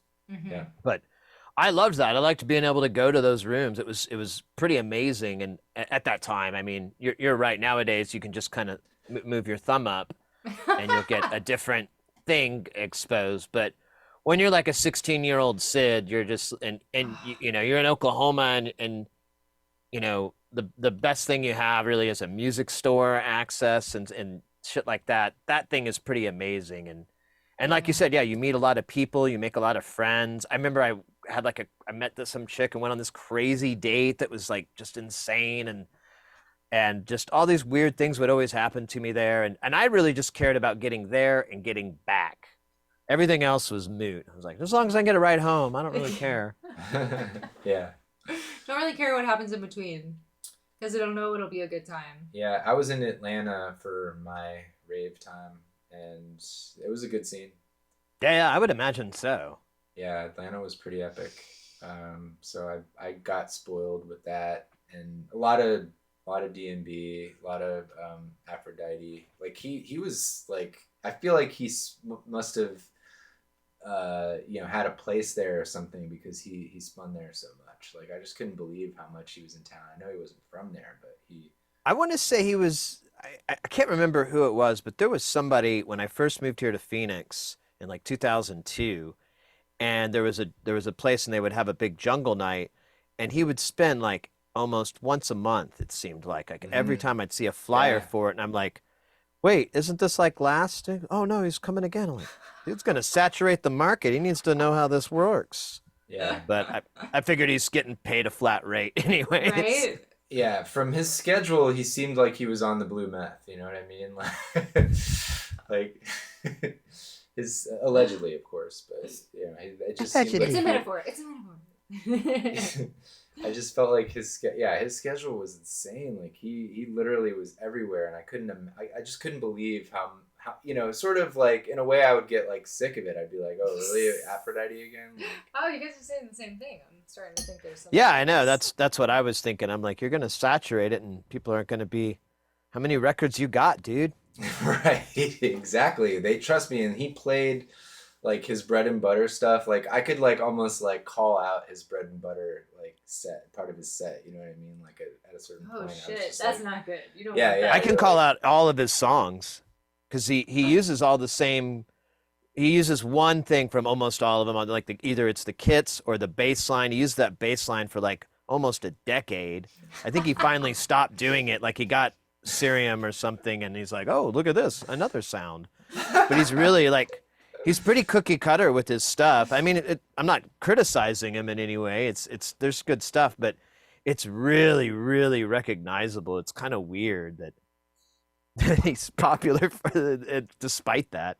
I blame a Kai S sampler auto load. Yeah, he just hit power up, and it was like, and then you're like, hey, I got my samples. Burp, burp, burp. Oh my god. Burp, burp, burp, burp, burp. Yeah. And you're good to go. But I do actually like that feature. It's nice if you have like a few sounds you always want to load up. But like, I feel like it does get you into that hole of like, how do these guys sound so consistent? Like, I know. You're hearing the same samples a million ways to Sunday. Do you know the Aphrodite remix, the takeover remix of "Woke Up This Morning" from A3 or Alabama 3? It used to be the 1,000%. Yeah, I have that on vinyl. I ran across it the other day, and I was like, yeah, that's the only one you need to hear and to be able to recognize every one of his songs afterwards, because there's like he uses the same. He has like 2 snares that are used, and you hear at least like one or the other in a song. And then the kick is the same, the bass line is the same, and it's pretty awesome. It's a good track. I always used to love to throw it in because like it was way before the Sopranos, so no one knew what the hell was going on. Context, right? Right, exactly, and yeah, damn. Yeah, no, I hear you. Like, it's like as much as he was cliche, it was still epic. Like it was still Aphrodite. There's a reason. Like, you were still excited for it. In the moment when it happened, like, you'd get nostalgic for it right away and be able to get into it really easy. I played it So like at least a few weeks ago. I was just like, I think I was drunk or high or something. I'm like, I'm gonna listen to that song from when I was 17. yeah, I've been doing that a lot lately myself. I've been in the mode of listening, like remembering old records that I had and being like, oh man, I gotta find, this artist that I barely like remember the first two letters of one of their names, and like, Well, but I'll that's find what's it. fun though. It's like Mhm. now you can, like Yeah, before it was you like, could oh, I gotta not. wait to hang out with that douche wagon and like try to talk him into dropping it in his set because he won't let me borrow it or, and I have to wait Yeah, and it's really hard to get records, so I'm just fucked with it. Now you just Google like the first words in the or something and eventually you'll find a video of someone It's like, who don't ripped worry, it. we already heard you talking about it. We've got the search ready. Yeah, we're ready, bro. you Do could you want even the acapella version or just the radio mix? Yeah. exactly. Oh, and did you know this fun fact about it? And did you know how many hits of E you took the night that you first heard it? Because I have that information. All this is here in the Ready comments. shit. Here's a Reddit Dawn? thread, a conspiracy all about it. Hi, Billy. Welcome in. Hey, I don't know if that's a good evening goodbye or a good evening hello. I think it's a Ola. Hola? It Okay. has Ola vibes. It's got Ola vibes. Ola, Ola Ola, vibes. hey. It's fuego Ola. It's a hi. It's a hi. It's a hi, everyone. Welcome in. Welcome in. Did someone say hi?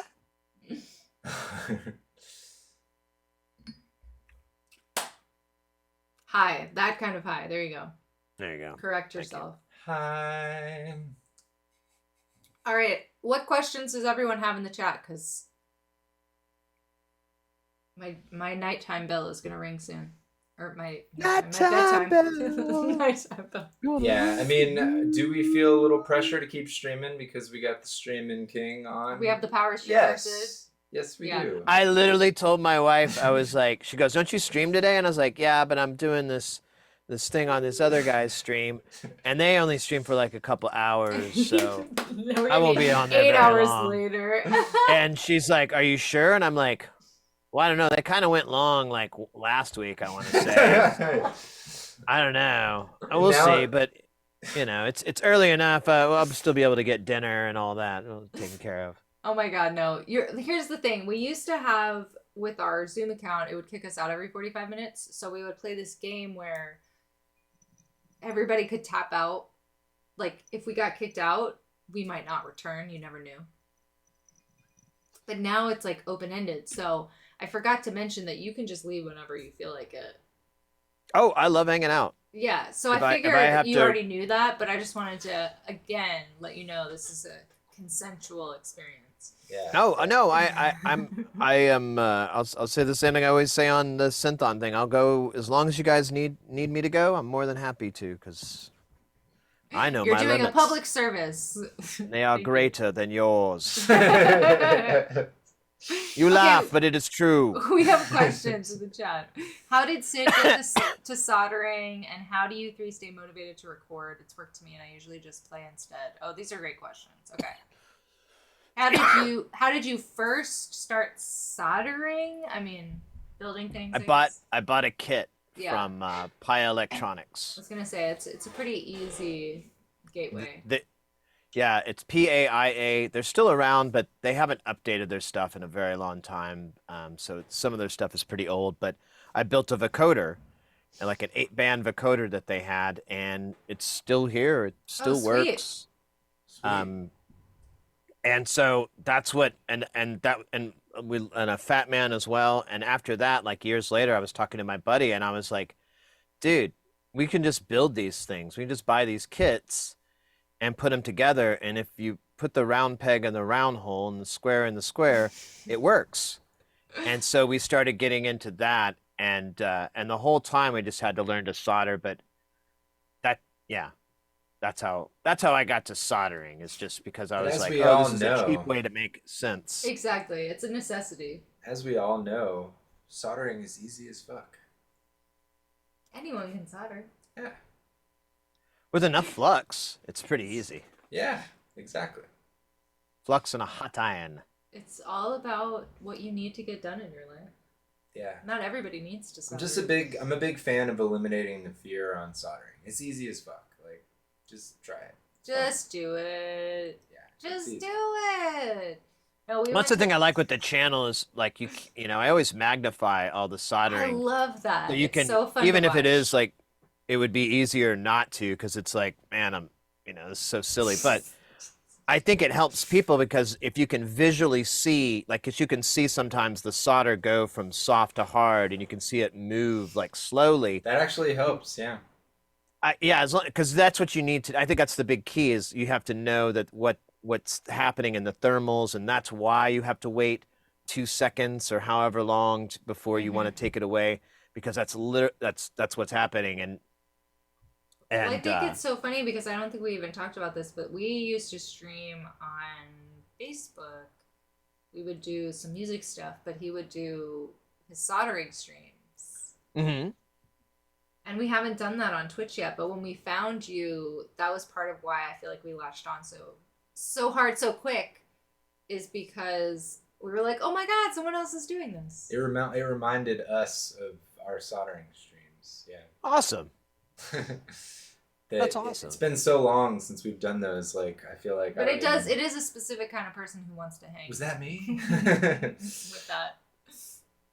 Well, it's just super rewarding, as you know from doing it. It does require time, whatever, but it's pretty insignificant. It's maybe 50 hours at the worst. I think that's the longest I've ever worked on. Like the drum machine was easily not over all at 50. Once, but yeah. Yeah, but I mean, I spent a good 50 hours soldering the whole thing. It took a long time, but that's the worst it could really get. The real time it takes out is pretty nominal, and usually, I tell people just put on a TV series or an album you want to listen to. Just put something in there so you can kind of pay attention, but not zone out too much on what you're doing. And right, you don't want to zone out too much. Well, you don't want to put just be like blah blah blah and put part X in the wrong circle hole. Right. Well, I mean, that's one of the things that I did, though, is that I would use it as a chance to listen to prior week's drones. Yeah. So we would re-listen to some of the drone. It's such a fun work thing, too. That we were doing, like, on the stream. There's a lot of layers to it, right? Because, like, you're getting something done that you need to get done. And you're streaming. So you're getting to do all of that. Right. Plus, you're getting to like listen to an album or do some deep listening or long watching or whatever. And that's right. like Before I streamed, I remember the last thing I did was I watched all of Star Trek Deep Space Nine. So I'd never watched it from start to finish. And that's 9 seasons, and they're all 24-hour long. It takes a long time to tear through that. It's like we did X-Files, and it's like so many episodes a season. Yeah, that's another one I want to do too. And oh I would, my God. and that's why I think it would be like, oh, this is really good for for anybody who just, if you want to kill two birds, you can easily watch a show that you watched growing up, and look away and go, oh, that's so and so. I never recognized that, and then you get back to your work and have a good time. So I have Those this little breaks. I have this folder of screenshots I've started compiling from doing that because we're doing all the nostalgia TV watching. So Nice. I've been just like saying like, God, I have to like start a Tumblr or something. I have to time travel to 2009 and start a Tumblr where I share these screenshots because they're so funny to me. But he's like, I don't know if they'd be funny to other people.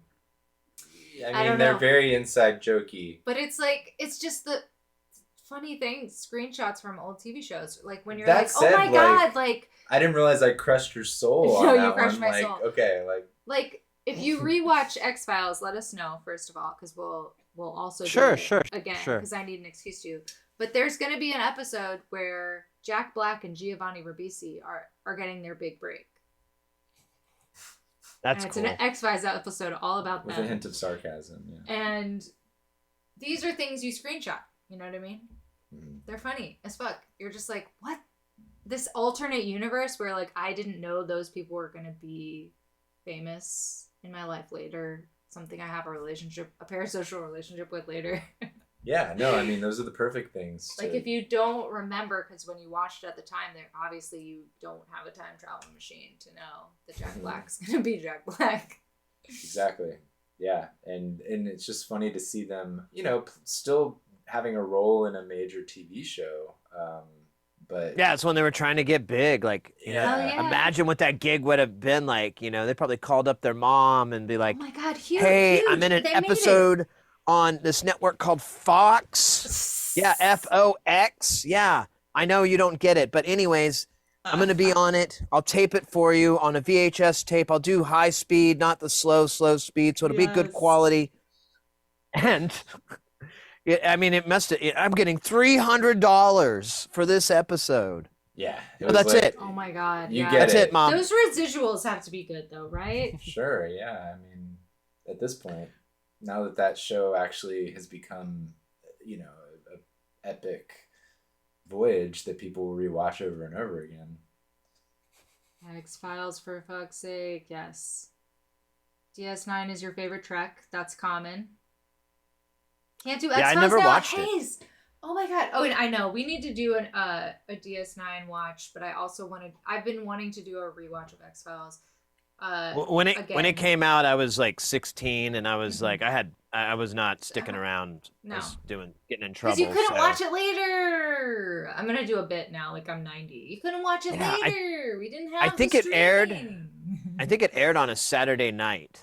I want to say so. It was Sundays. Like, I remember because I was dating a girl who that was the big thing that the family. Around these and I only dated this girl for like a week. But like the big thing was they watched, X-Files every Sunday, and that was the only time I saw it when I was 16 because I was actually exactly the same. Like I didn't have time for X-Files. I was fucking smoking. Yeah, I was trying to get in trouble. Yeah, I was enjoying what is it? Immunity, like youth immunity, whatever it's called. Right, exactly. I was like, they can't put me in prison. Unless I murder a man. Exactly. Yeah. No, Game on. Oh my God. Oh, Grace, I don't know if you're still here, but you said goodbye a while ago. Goodbye to you. Rewatching Twin Peaks season 3. Ah. Oh, R.I.P. Angelo Badalamenti. We both. You're creepy. I wanted it to be. I was like, I leaned into that one, like physically. I'm joking. Sorry. Take over the show. Badalamenti. I'm trying. So I didn't realize the chat. Oh, actually, that would be a good hard. like instead of Jai Guru Deva, you do. That was weird. Things are getting very weird.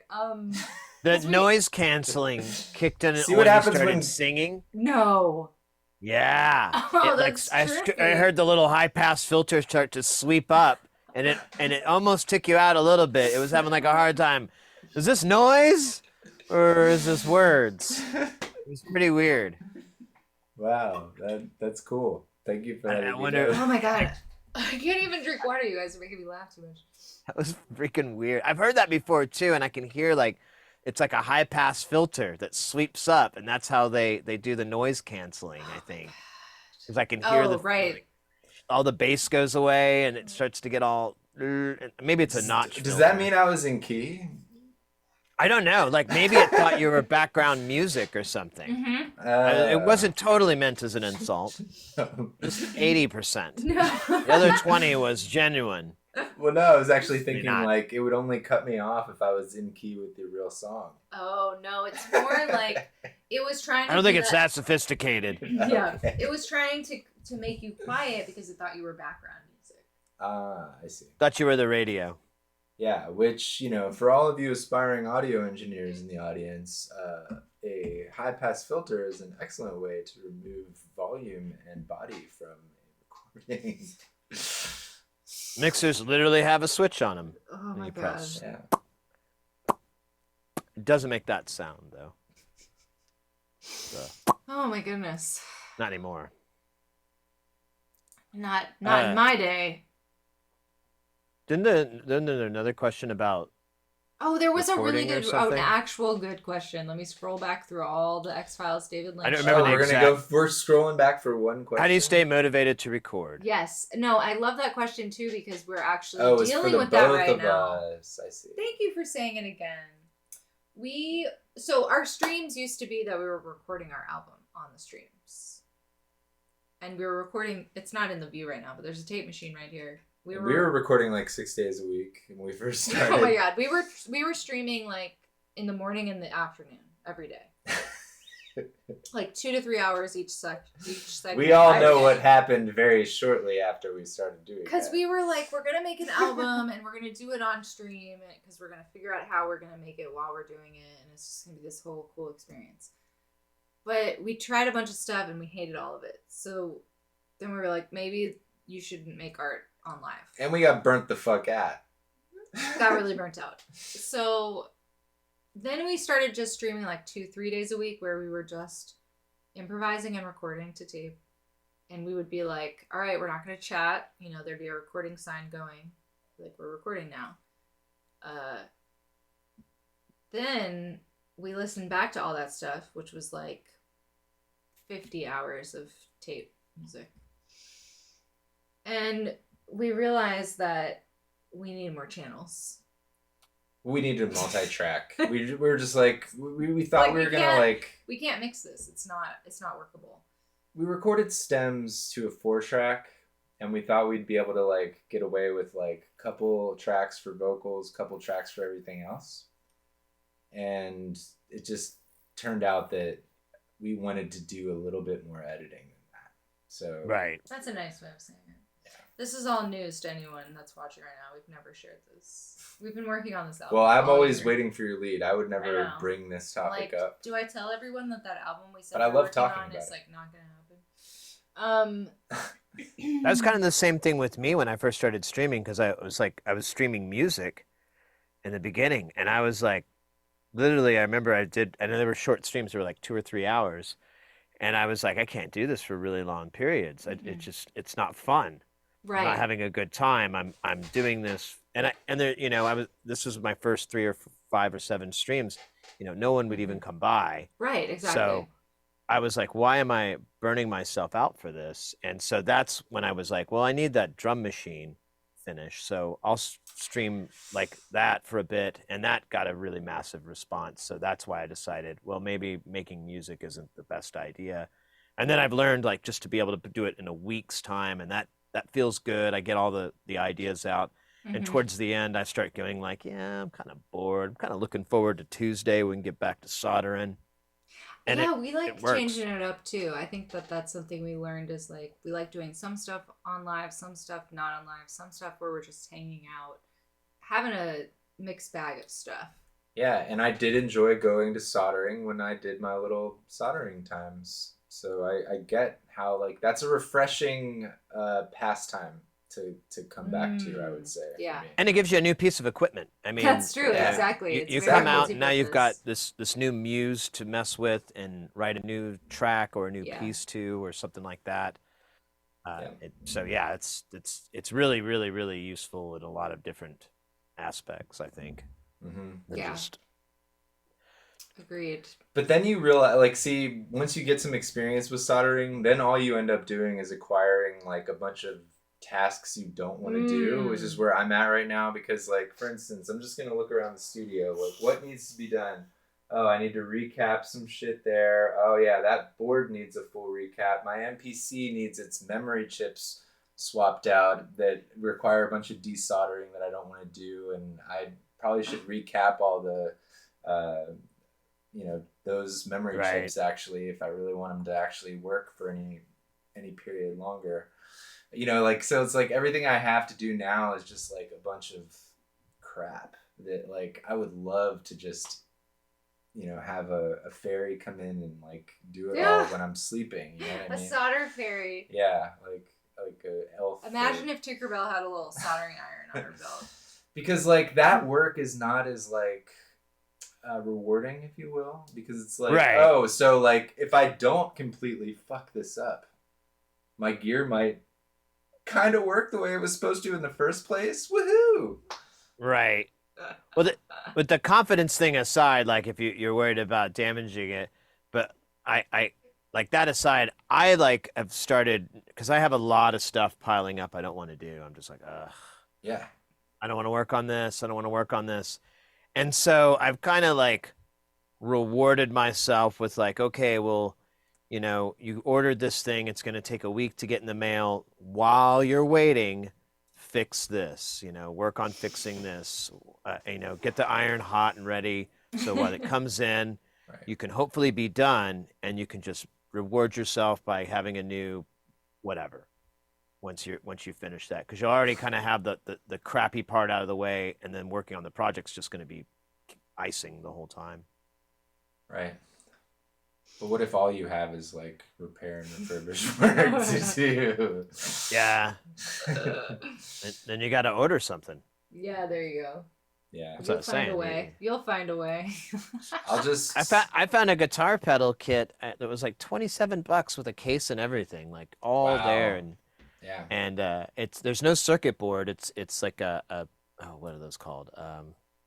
Yes, I know what you're talking about.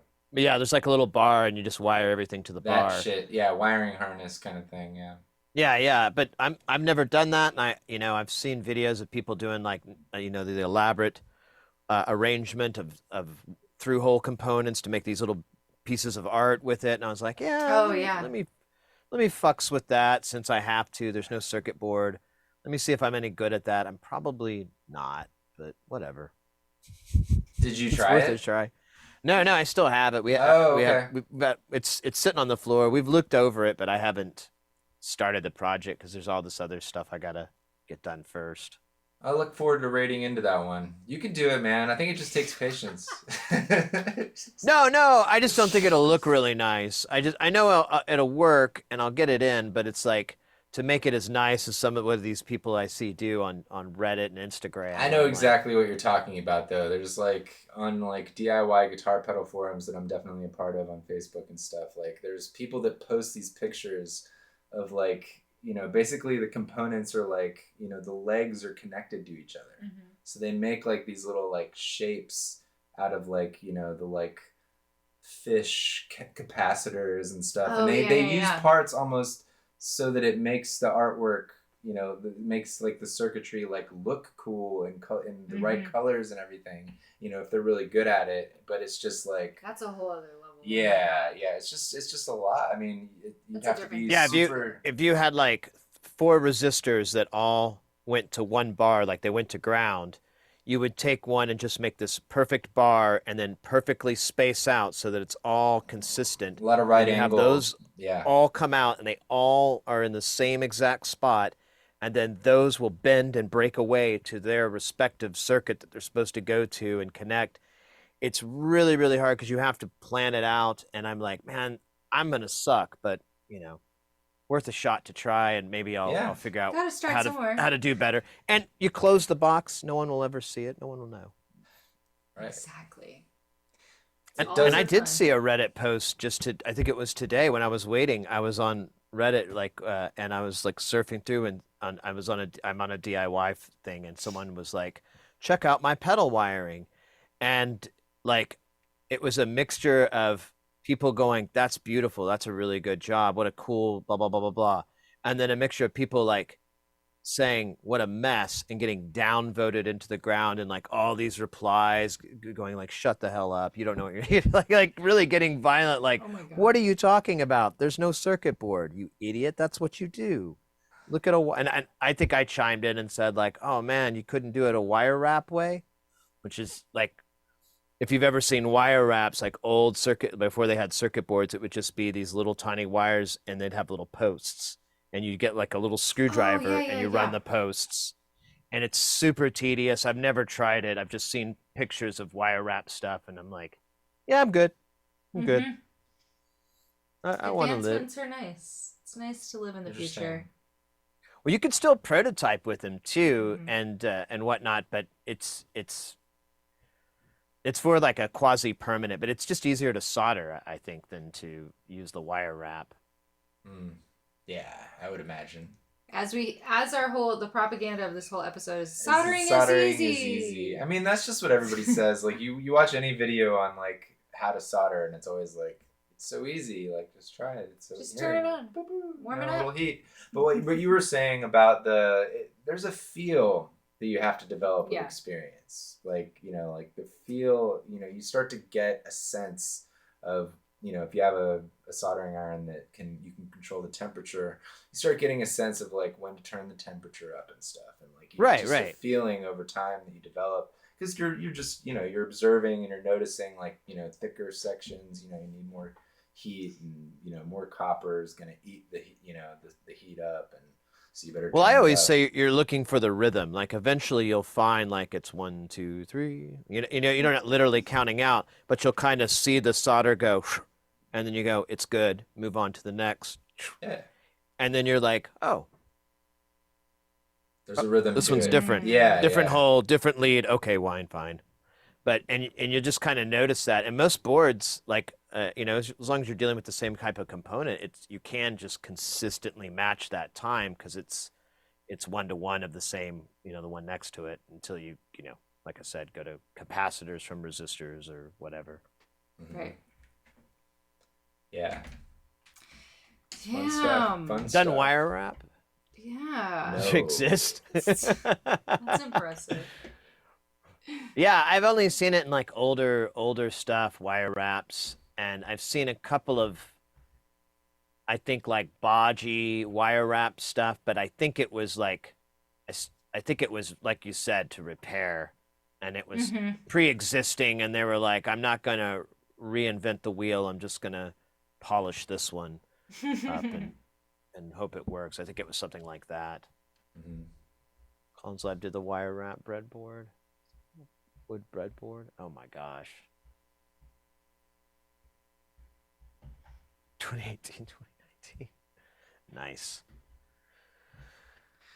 Who's Colin? What? I don't know the Colin? name. Oh, Colin? I don't know who Colin is. Yeah. I don't. Are we supposed to know who Colin is? Who is Colin? All right. It's a mystery. Oh, Colin's Lab did that wire wrap breadboard. I love Colin. I know, there's a lot Colin Benders. Oh, Colin Benders. Oh, yeah. No. Not Colin Oh, Benders. not Colin Benders. I love that. That's a good one. No. Way to troll, yo. Oh my god. This is... All right, Hayes, take take over the show here. This Like, is we really- need to know. This is a sign. Okay. I can't. I don't think there were any other questions. So we're going to let you get to your dinner and have your early evening because you earned it. Yeah, you have. And we promised ourselves, because last week we had Mr. X on and we went for like 3.5 hours. It's the longest we've ever gone. And I was like, I can't do this. Yeah, we promised we would single Mr. X out for making a stream longer than we wanted to and holding us ransom. Holding us I was going to say, if you guys wanted to go longer, I was like, well, then I'm going to have to get some beer. I mean, that would be fun too. But I do think that it's this thing we said last time was... We're not saying you're tapping out. We don't have the stamina. Look, guys, we're working our way up, all right? We used to do this for only an hour. We're at 2.5. I think that we should be celebrating. Yeah. We're getting used to the whole situation of, like, talking this much, And we're, I'm getting more used to it. But if I promised myself I would cut myself off. You already mentioned that you liked the idea that this might be shorter.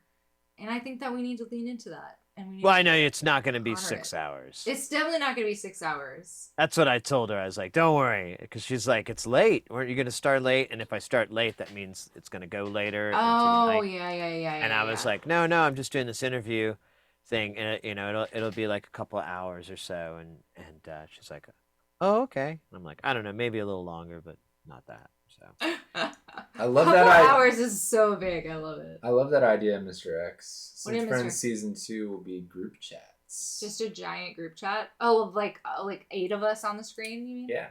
There you go. That's cool. not annoying. That's Synth Hang. So it would be Synth Hangs, I feel like, instead of Synth Friends. Synth Hang. This is the halftime break. Oh my god, you're so funny. I see videos. There's a gaming YouTuber I follow, and they have like weekly deals where all these different content creators that work in the same thing. It's like 8 of them or 6 or 8 of them. They'll have a big podcast type thing, but they all basically just kind of take turns. Like one guy hosts it, and be like, okay, Rodney, what do you think about the new Smash? Blah blah blah blah. Yeah, you have to like point people out and give each other space because it'll just. And all their stuff is pre set up. You can tell from what their dialogue is. They knew that question and that was their job. Is they're going to give their take on it. So you don't have to hear from everybody. It's just, well, Richie, he's really, he blah blah blah, has some relation to it or whatever. His info is going to be the most useful. So not everyone's saying that's our go-to same crap guy over and that. over. And so it's in that format, but I've watched it a couple of times, and it's pretty well done. Like everyone just mutes themselves and kind of just hangs out and waits while they're going over whatever topic, gaming related. Incredible. Everyone having manners on a live stream, that's unheard of. I love this Colin thing. They're a bunch of Will not nerds. die. It's awesome. They Nerds. care, so they're gonna respect. They were brought up right or something. I don't know. Yeah, there you go. Yeah, I'm gonna have to find out who this Colin person is. Keep it fresh. So it's not Colin Benders. It's just Colin's lab. Colin. It's just Colin. It's just 2 brothers. It's just called 2 brothers. It's too much. That was last night on the pinball game, because like the Rick and Morty pinball game will just randomly play ads while it's sitting there, and it goes through all the ads from that episode, and I was walking by and it was doing the 2 brothers bit. 2 brothers and Mexican armada are attacked by tomatoes. So wait, then there's an earthquake. Your 11-hour stream that you did was the pinball thing? Yeah, we did an God. IRL stream. That's my crazy. phone like really held up. I still had a full charge. I could have kept going. I was like, I could have gone for like another 5 or 10 hours, I think. Unheard of. Well, they closed after about an hour and a half, so I had to leave. We're good. Eventually closed. We did get a guy though. He came up, he saw it, and he's like, "Are you live streaming on Twitch?" And I was like, "Yeah, blah blah blah." Tell him what we do and all this, and he's like, "Oh, that's cool. I stream too." And he's like, did like Battle Royale, and I was like, "Oh, that's cool." And he goes and he's like, "What's your name?" And he pulls it up and he gifts a sub, like right out. way. And then he's like, "Oh wait, I forgot to follow." And I was like, "Oh yeah, make sure you follow too." Oh yeah, put on your notifications while you're at it. Yeah, and I was like, I'll follow you back. And so I found his channel last night afterwards. But Oh my God. that was kind of cool. I was like, well, okay, What a meet so that's cute. worth it. I love Just it. going around. Well, I've learned with the selfie stick, like people will just come up and talk to you all the time. It attracts. And at a bar, their inhibitions are much lower. They're much ready to ask questions. And Oh my God, that's amazing. So the IRL streaming. All right, this is gonna be my last question before we close this out. The IRL streaming thing is people just like walking around in life, but they're streaming. yeah, my That setup sounds chaotic to just tune in. you use an random iPhone. IRL. And you have it on a selfie stick, and some people will build an iPad into it so they can watch chat. Some of these guys, they'll get what's known as an IRL backpack, and it's basically a router and a cell service has like 4 or 5 cell carriers, so it'll just switch between whichever one is available, and then it just comes back to your rig as a wireless transfer from like a router, and they cost like over $1,000 or whatever for the whole thing, and then you've got to spend like $600 a month for the data plans. They're like ridiculous amounts, but if there's one streamer I follow named Awkward Traveler, and she travels like all over Eastern Europe and the East. Like she's in Asia a lot of the time, and I think that's her setup most of the time is just having that, and it's just running an iPhone. Oh my God, you have just like. If no one hears from me, I'm in the IRL streams. It's pretty cool. And they're also sometimes under travel there's the other like travel and outside. There's another category, and you'll see a lot of IRL because they, Oh there's no my way you can bring a God. streaming rig with you. So it's usually an iPhone, and they're out in nature or some weird place in some city. Oh my And God. Oh my God. Okay. Well, it was nice chatting. I'm going to go check out the IRL streams now. that's awesome. Hey, Mr. Mr. X with the X, gift another sub. gift sub. Holy shit. Thank you so much. Holy Very, crap. very good vibes in the chat tonight. Thank you, everyone. Holy crap. The thing with Twitch that I found is like I don't even know what to ask because I don't know what I don't know. But things will just come up and then I'm like, okay, you've just opened a door to a portal for me. Thank you very much. No, that's cool. Yeah, I mean that's the craziest thing with Twitch that I've been most intrigued with. Like it's a gaming platform and everybody Mm-hmm. knows about it, but there's so much content that has nothing to do with gaming. And while it's probably not a big moneymaker for them. There's probably not a bunch of eyeballs on it. I Right. keep thinking that's going to change. I'm like, I think it's just because people don't know any better. But Yeah. as time goes on and people know, oh, so and so live streams. Oh, is it on YouTube? Oh, it's on Twitch? Oh, okay. And people discover from a raid or whatever more people that do, Right. pottery or There's so macrame or whatever the much. crap, some whatever skill or Yes. interest and keep it. So Kind of I think reminds it's going to me. get bigger. I agree. I think that's so true. I think it kind of reminds me of TikTok, some of the TikTok holes I've fallen down, right? Like it's very niche culture based. And I think Twitch has that going on, but like no one's talking about it.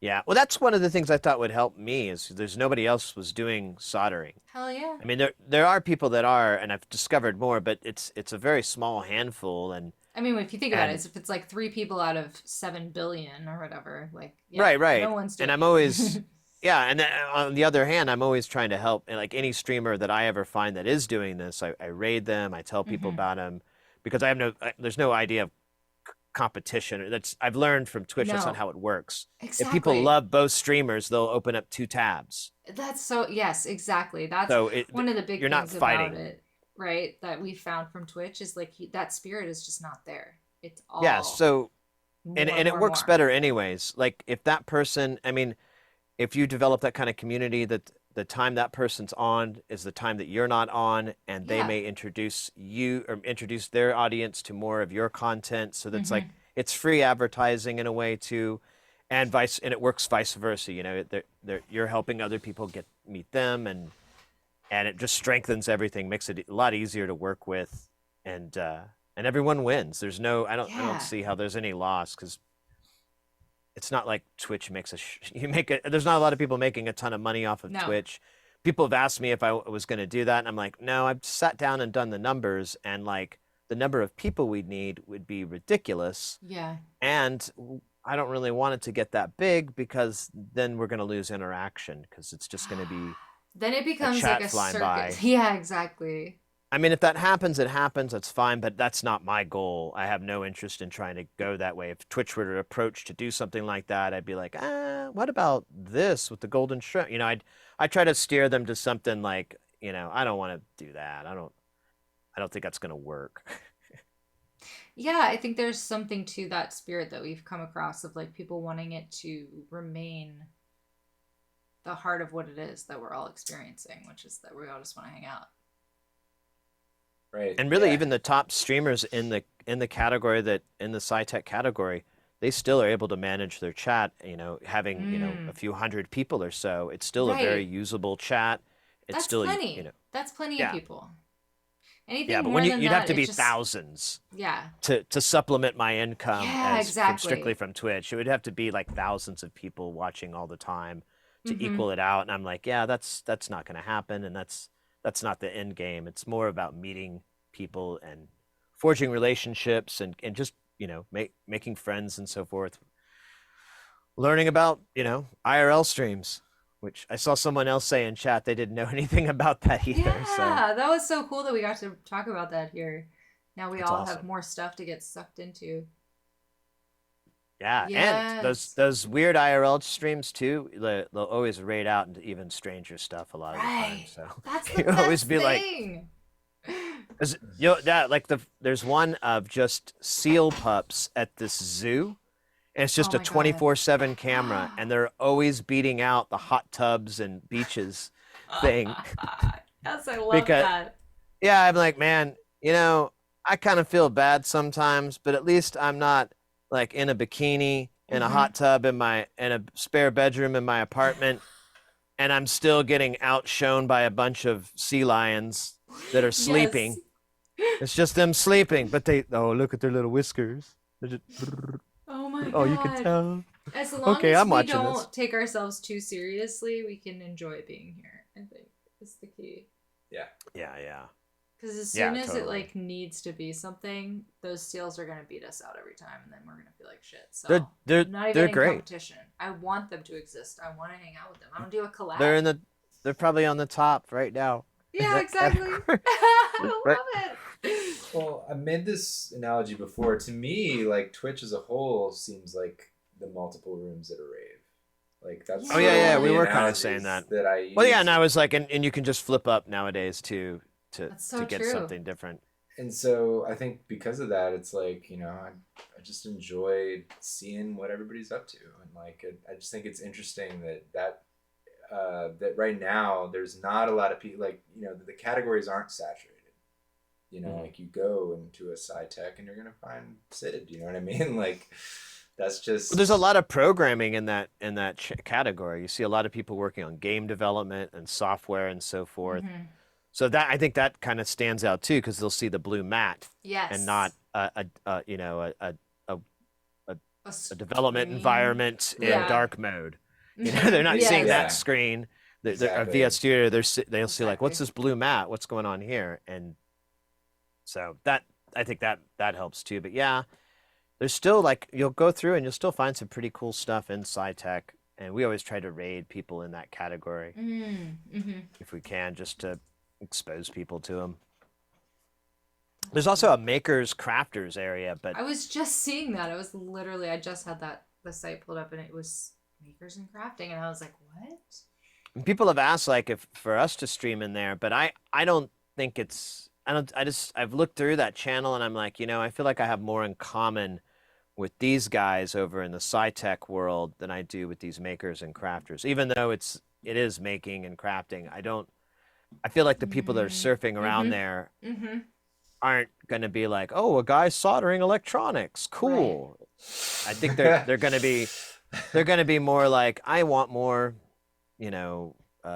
Warhammer model, Yes, painting. exactly. It's I more want about more- like, what are you making, and like Yeah. what category does that really belong in? Oh my God, Mr. X, sci-tech that's perfect. That's the perfect bow on this whole conversation.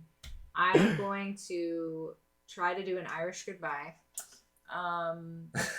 So thank you so much for joining us for this chat. I think bet. we all had a blast, so I don't even need to like make a point about that. It was obvious. No, I gotta say, are we synth friends? Oh, What? nice. Yeah, Yes. it's a yes. Yeah, I didn't.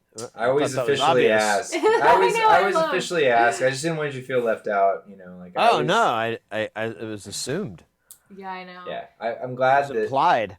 I'm glad you feel that way. It was inferred. Because same, and obviously our raids are because we love your stream. Yeah. Absolutely.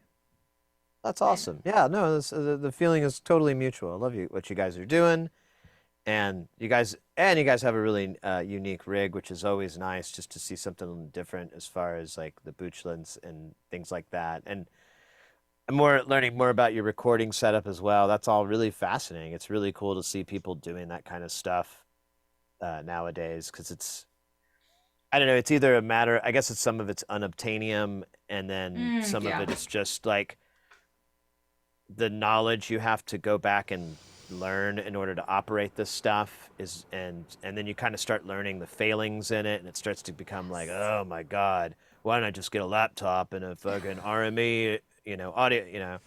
So I always admire that part, because I know it's anytime I've tried to go down that road, it's like, oh man, why did I do this? Oh yeah, it sounds pretty dope when you like crank this part up. So forge on. So true. Forge on. It's exactly right. Thank you, Smoking Sounds, for your great questions and good energy. I appreciate you being here and saying that this was a good stream. And I agree, VJP Cat. I ruined it by saying that I was doing it. It's already ruined, clearly, because we haven't even said goodbye yet. I can't do it. Ugh. Okay. Gus is gonna leave the room. This is what he does sometimes. He sometimes just leaves. Yay, Mr. X, thank you. I feel like you saying that all these times like has made it so that I've never left a stream. So. Oh, I did one time because I thought I was having a heart attack or something. Like I literally like. It's not a good feeling to have on stream. Not a thing. Like I was actually patching the Buchla, and like I thought that like I thought I was having like a heart issue, and like so, and it was mainly because it was too hot in our room. It gets so hot in here. And I hadn't had enough water, and I was a little dehydrated or something. But like I literally left because I thought I was like I thought I was gonna have to call 911. Oh no. It's not funny, but I'm laughing. I did have something like I did have like a heart thing happen, No. and I wonder if you had what I had. I had what's known as a subventricular tachycardia, No. and I like got up and I was like, oh man, I guess I'm getting old, and so I sat back down, and I'm like, why is my heart beating so fast? And it was just like beating out of my chest. So I went and got my Apple Watch, and it said 215 BPMs. See, I don't have one of those. I was like, I can't be right. And I felt really woozy and hot. And so I laid down, and Mrs. Heresy came home right at that time. And I was like, hey, babe, I think I might be having a heart attack or something. My watch says it's 218, and I can't get it to stop saying that. And she's like freaking out. And her dad had heart issues. So we were like doing all these things. And she went to the Walgreens down the street and went and got another thing to read my heart rate, because we couldn't believe it. Yeah. And I found out, so it's basically a nerve, and it kind of shorts out, and your heart double times. Oh my God. And the way that you make it stop, so she was left, and she made me promise I couldn't stand up or anything. So I had to sit on the couch. So I'm looking on my phone, and I find my symptoms, and I'm like, and the solution is you must stimulate your vagus nerve. Oh, and you can course. do this by popping your ears, or coughing till you gag, or bearing down like you're going to take a shit, or splashing water in your face. Splashing water in your face sounds like the best option out of all those. I did all those things. I like popped my ears. I coughed really hard until I gagged. And then I crawled on all fours, because I was promised I wouldn't stand. I crawled on all fours into the kitchen, and I stood up and splashed water on my face. And by then I was like, oh man, I got to go to the bathroom. Well, I promised I wouldn't stand, so I have to go sit on the toilet. All right, fine. And I sit down, and like right about a minute, 30 seconds later, I start realizing like, I don't feel so, 178, 177, 174, and it started to go down. And it went back to normal. Holy so shit. One of those things knocked me back into it. And I went to a cardiologist, and I did all this stuff. And everyone at the hospital is like, oh, it's called an SVT, a subventricular tachycardia. And it happens sometimes. It's a weird thing that'll happen. It'll just come and go. The only time you need to worry is if it keeps happening, because then they have to go in and sever a nerve in your heart. Because your heart basically has like a brain sort of that works. Wow. And they have to kill that part so that it won't do it again. And I was like, is there anything I can do? They're like, we don't know what causes it. It's just like a weird glitch that happens. And I told my mom about the whole thing, of course. And she's like, oh, your daddy had something like that one time. And we didn't know what it was, and it never happened again. I'm like, so it sounds like I'm never going to have this happen again. Never that again. Sounds great. Never again. But I always tell people, because it was really terrifying and it was really easy to fix. Yeah. Unfortunately, So the next day You're I go to saving the lives, doctor's. Syd. Huh? You're saving lives. Oh. Well, the next day I went to the doctor and they were all mad at me. I went to my general practitioner and they're like, "Why the fuck are you not in the hospital?" And I was like, "Oh, well, it's gone." It's like, "Yeah, go to the hospital." And they were Oh my like, God. "Yeah, you should have been popping your ears and all that on your way to the ER." And I was like, "Oh, I didn't know that." And they're like, "Well, luckily you lived, so Holy shit. Right. you Well, win it's this bout." because of how high it was. Like, if it didn't come down, I mean, there's like a range where, like, Well, literally I on thought once it Google, went it'll be back like, to normal, you have I to was go in the now. clear. Yeah, I thought Yeah, I that thought I too. was in the clear, and I'm like, "Okay, I'm fine. I'll just go to the doctor tomorrow." Right. And it was like in the middle of the afternoon, Oh and my they were just God. like, "You fucking idiot, dude! It's your heart. Don't mess around with this." And I was like, "Oh well, okay. I'm just But then they told you, well, we don't know. It's kind of a glitch. Whatever. Deal with it. Like, I love how Yeah. that's like, you should have gone to the Yeah. hospital to be told that there's nothing we can do. You should have, Yeah, you should have basically- done that. I went there to spend an extra $220 or Yep. whatever Yep. for them to go to tell me what it is and tell me how common it is and tell me again Yep. over and over and over how to fix it. Oh my And God. and like, saying like, "Oh yeah, it's nothing to worry about. Don't worry about it, blah blah blah blah blah." And I'm like, "Okay, well, it was terrifying." Yeah. So, yeah, so I always bring it up because it was really easy to fix, and I was like terrified I was gonna die right there. I was like, "Why the hell? You only have so many miles on this heart. Mm. You rev that engine up like that, you're just taking miles off. Oh my God. Yeah. I'm gonna age So- prematurely." Damn. So, the moral of the story, kids, is that, raves are fun. And, Syd and I have not experienced heart problems while we're No side in effects our whatsoever. studios because of that. From the at all. narcotics. Yeah, it's not from the rave stuff. Like, it's Absolutely no side effects. If Not anything, Living my all best that life. late night dancing actually strengthened the heart and made us better for it. Oh yeah, yeah. Cut blades with this ticker. I didn't used to smoke so much that I coughed up lungs on a regular basis. And, Oh, just regular cigarettes. Just 'cause I was out the on it. worst. Oh, you smoked too? yeah, I was a big smoker, Mm. yeah. like chain smoking. I usually smoked Camel Straights or Lucky Strikes, Mm, and I would mhm. smoke 2 packs a day of filterless all the fucking time. I didn't quite smoke that much, but I smoked like a pack a day at least, and maybe probably 2 on my rave days. Yeah. And I would go up to 3 packs sometimes. Like when I delivered pizzas, I would smoke like 20, 30 cigarettes for that. And then I'd smoke a whole bunch at the end of the night or whatever. And I'd just tear through 2.5 packs, 3 packs. I don't know. it blows my mind when I try to think about that version of myself now. Well, everyone else was also. It's not like you were just in a vacuum by the times, yourself, for up sure, and down but, packs just, of just, cigarettes. but just imagining myself maniacally smoking down just cigarette after cigarette, just oh man, I was just pounding them down one after. I was chain smoking them. It was how did I would make do that? artwork in the of butts in the Oh, sure. ashtray. I had a roommate and he fucking would go nuts. He's like, "Dude, can you empty that?" And I'm like, "The Rosetta is not done. I must complete it and then it'll have it." He goes, "But it smells." Oh, I have God. no idea what you're talking about. I no longer can smell, so. Smell? What do you mean? It has no smell. It is odorless. It's not a real flower, but it will be. So, yeah, I would do that or all the time. I'm such a dork. Oh my God. Yeah, those Smelling were salts? the days. I never did any smelling salts, Mr. X. I don't remember that. Yeah, I missed that one too. Now, poppers. That's another Yeah. story. Yeah, the Irish goodbye didn't happen. This is officially an Italian goodbye now. Goodbye.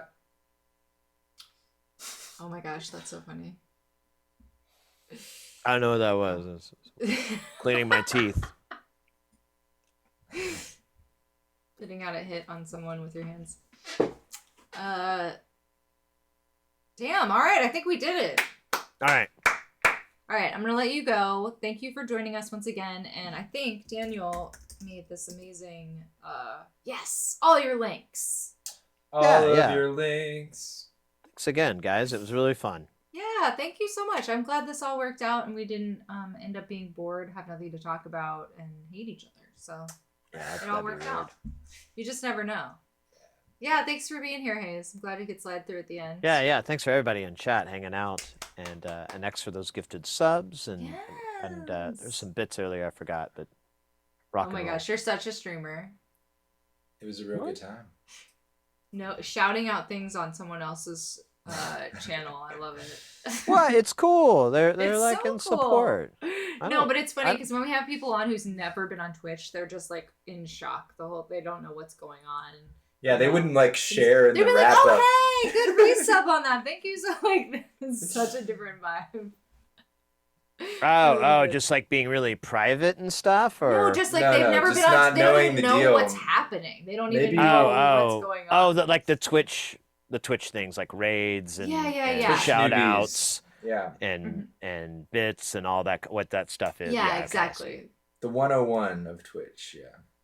The 102, the pretty 201. 201. 201. I've given the description a couple of times to people, and they're always like, yeah, that's cool. Didn't know that. I'm like, yeah. It's super fun. We have a great time here, and this was another successful and fun stream. Thanks, Obama's Weed Man. Appreciate it. Some have been here since 2016. All right, I'll try to think about that as I go to sleep tonight. Cult of How Twitch. special that is. Well, again, everybody follow Syd. We'll do like an official shout out here. And follow Syd. Check out the Patreon. I know you all are already in his streams, but if you're not, if you're lurking around and you don't know who this is, follow Syd. And you will not be disappointed, clearly. This is a little teaser of what it will be like when you're on his streams, but it's like turn it up to 11 and then that's a Syd stream. And dancing. Yeah, dancing, music. There's way all more kinds of dancing craziness. than on this channel. Way more dancing. We have a subtle amount of dancing. There's way more dancing on yours. Yay! Throw all the emotes, everybody. Throw all the emotes of love and all the claps and the cheering. Thank you so much. We will, happy holidays. Whatever they may be. It is the time. And we hope you enjoy it. And we will see you in, I assume you'll be doing Synth on Festivus. Yeah. We'll be streaming on Saturday, and I think the set is like 10:30 Mountain my time at night. So I usually stream a few hours beforehand, so we can all kind of merge into it. And oh, nice. So it'll be like, I think it's like 10:30 to 1:30, something Holy like that. Holy shit. I have to look again, but yeah, it's an evening. But the missus has the night off, so it won't be. I had to do that one that I did for 7 hours. She was asleep, so I had to like shut the door, and it gets stupid hot in this room. That's the same. Like, yes, exactly. Yay. We start to feel like we're having heart incidents. Yeah. No, I know I am. Exactly. Got the watch. So you heard it here first, everyone. Saturday, late at night. Tune in. Obviously, tune in for Synth On, period. But yeah, Syd definitely. streams Saturday night. Ours will be Sunday morning. So after you recover from his, you can join us. Yeah. We'll be shouting out to everyone that's playing on Synth On as we're streaming as well, so you guys can check them out and get the follows. Maybe find something you didn't know existed. Exactly. Everyone tune in. It'll be a really fun and festive time. So we'll see you. Festivus for the rest of us. Festivus. I'm so excited. We will look forward to seeing what you conjure for those streams.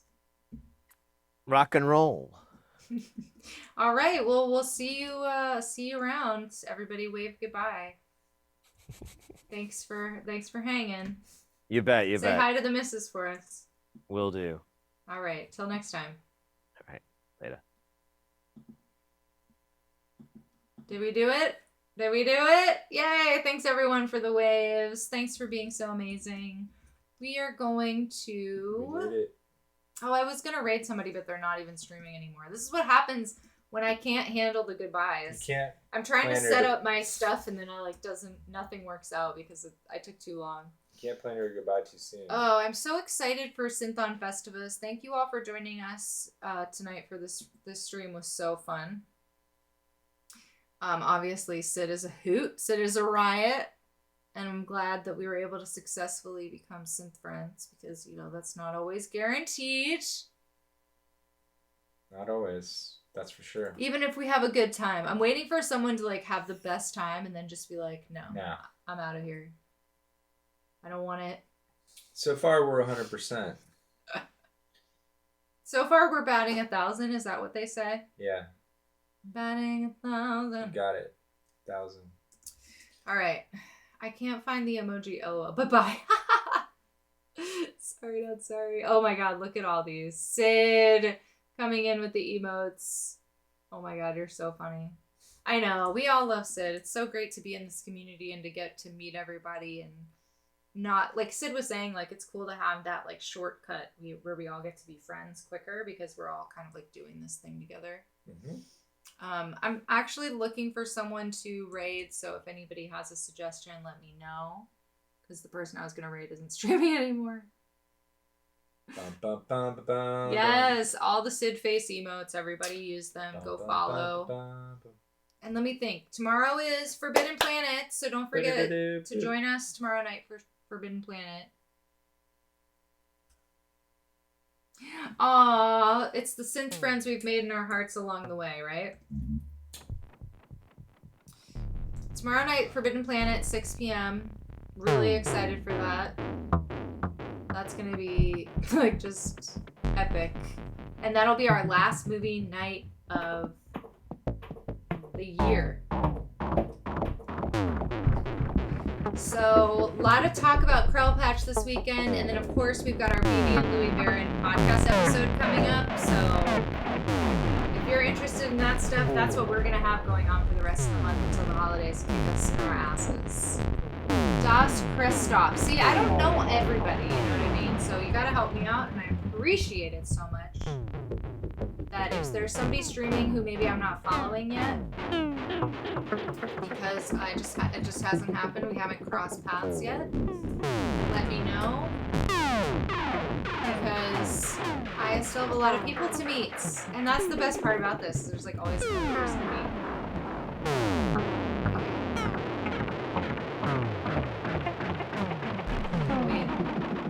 Awesome. So I think I'm gonna check them out. Please, thank you. I guess we have a little essence of a Krell going on now. You can't see the synth because I don't have the camera set up, but you can get the idea. So yeah, this is the world we're entering for the next couple weeks. Is the world of BB and Louis Barron and the Forbidden Planet and the Krell Patch. We're gonna just be talking about them.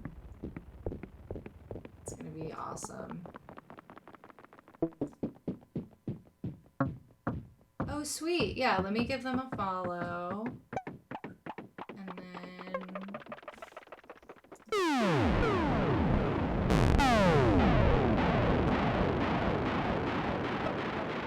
I'll do this. Y'all are so helpful. I love it. Thank you so much.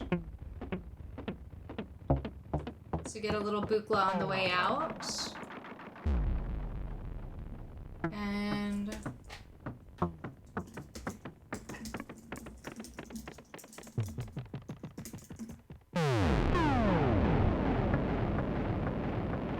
I just want to say one more time that if you want to get a gift from our holiday shop, it is closing in a couple days, so you're going to need to get it now or never. Okay.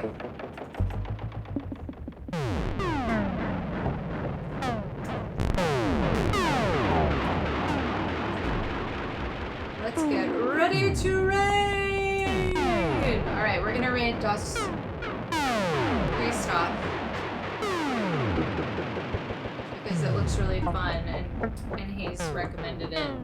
So thank you again, Syd, so much. Everybody give Syd a follow. Thank you for being here and joining us for Synth Friends, and thank you for making this whole experience so awesome. We're having so much fun doing this. We love Twitch.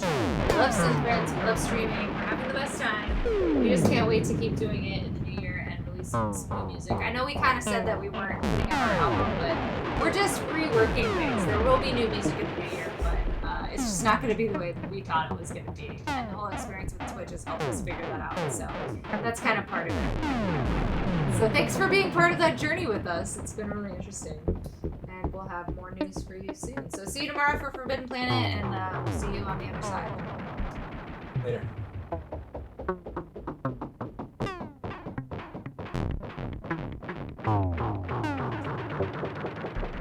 Mm.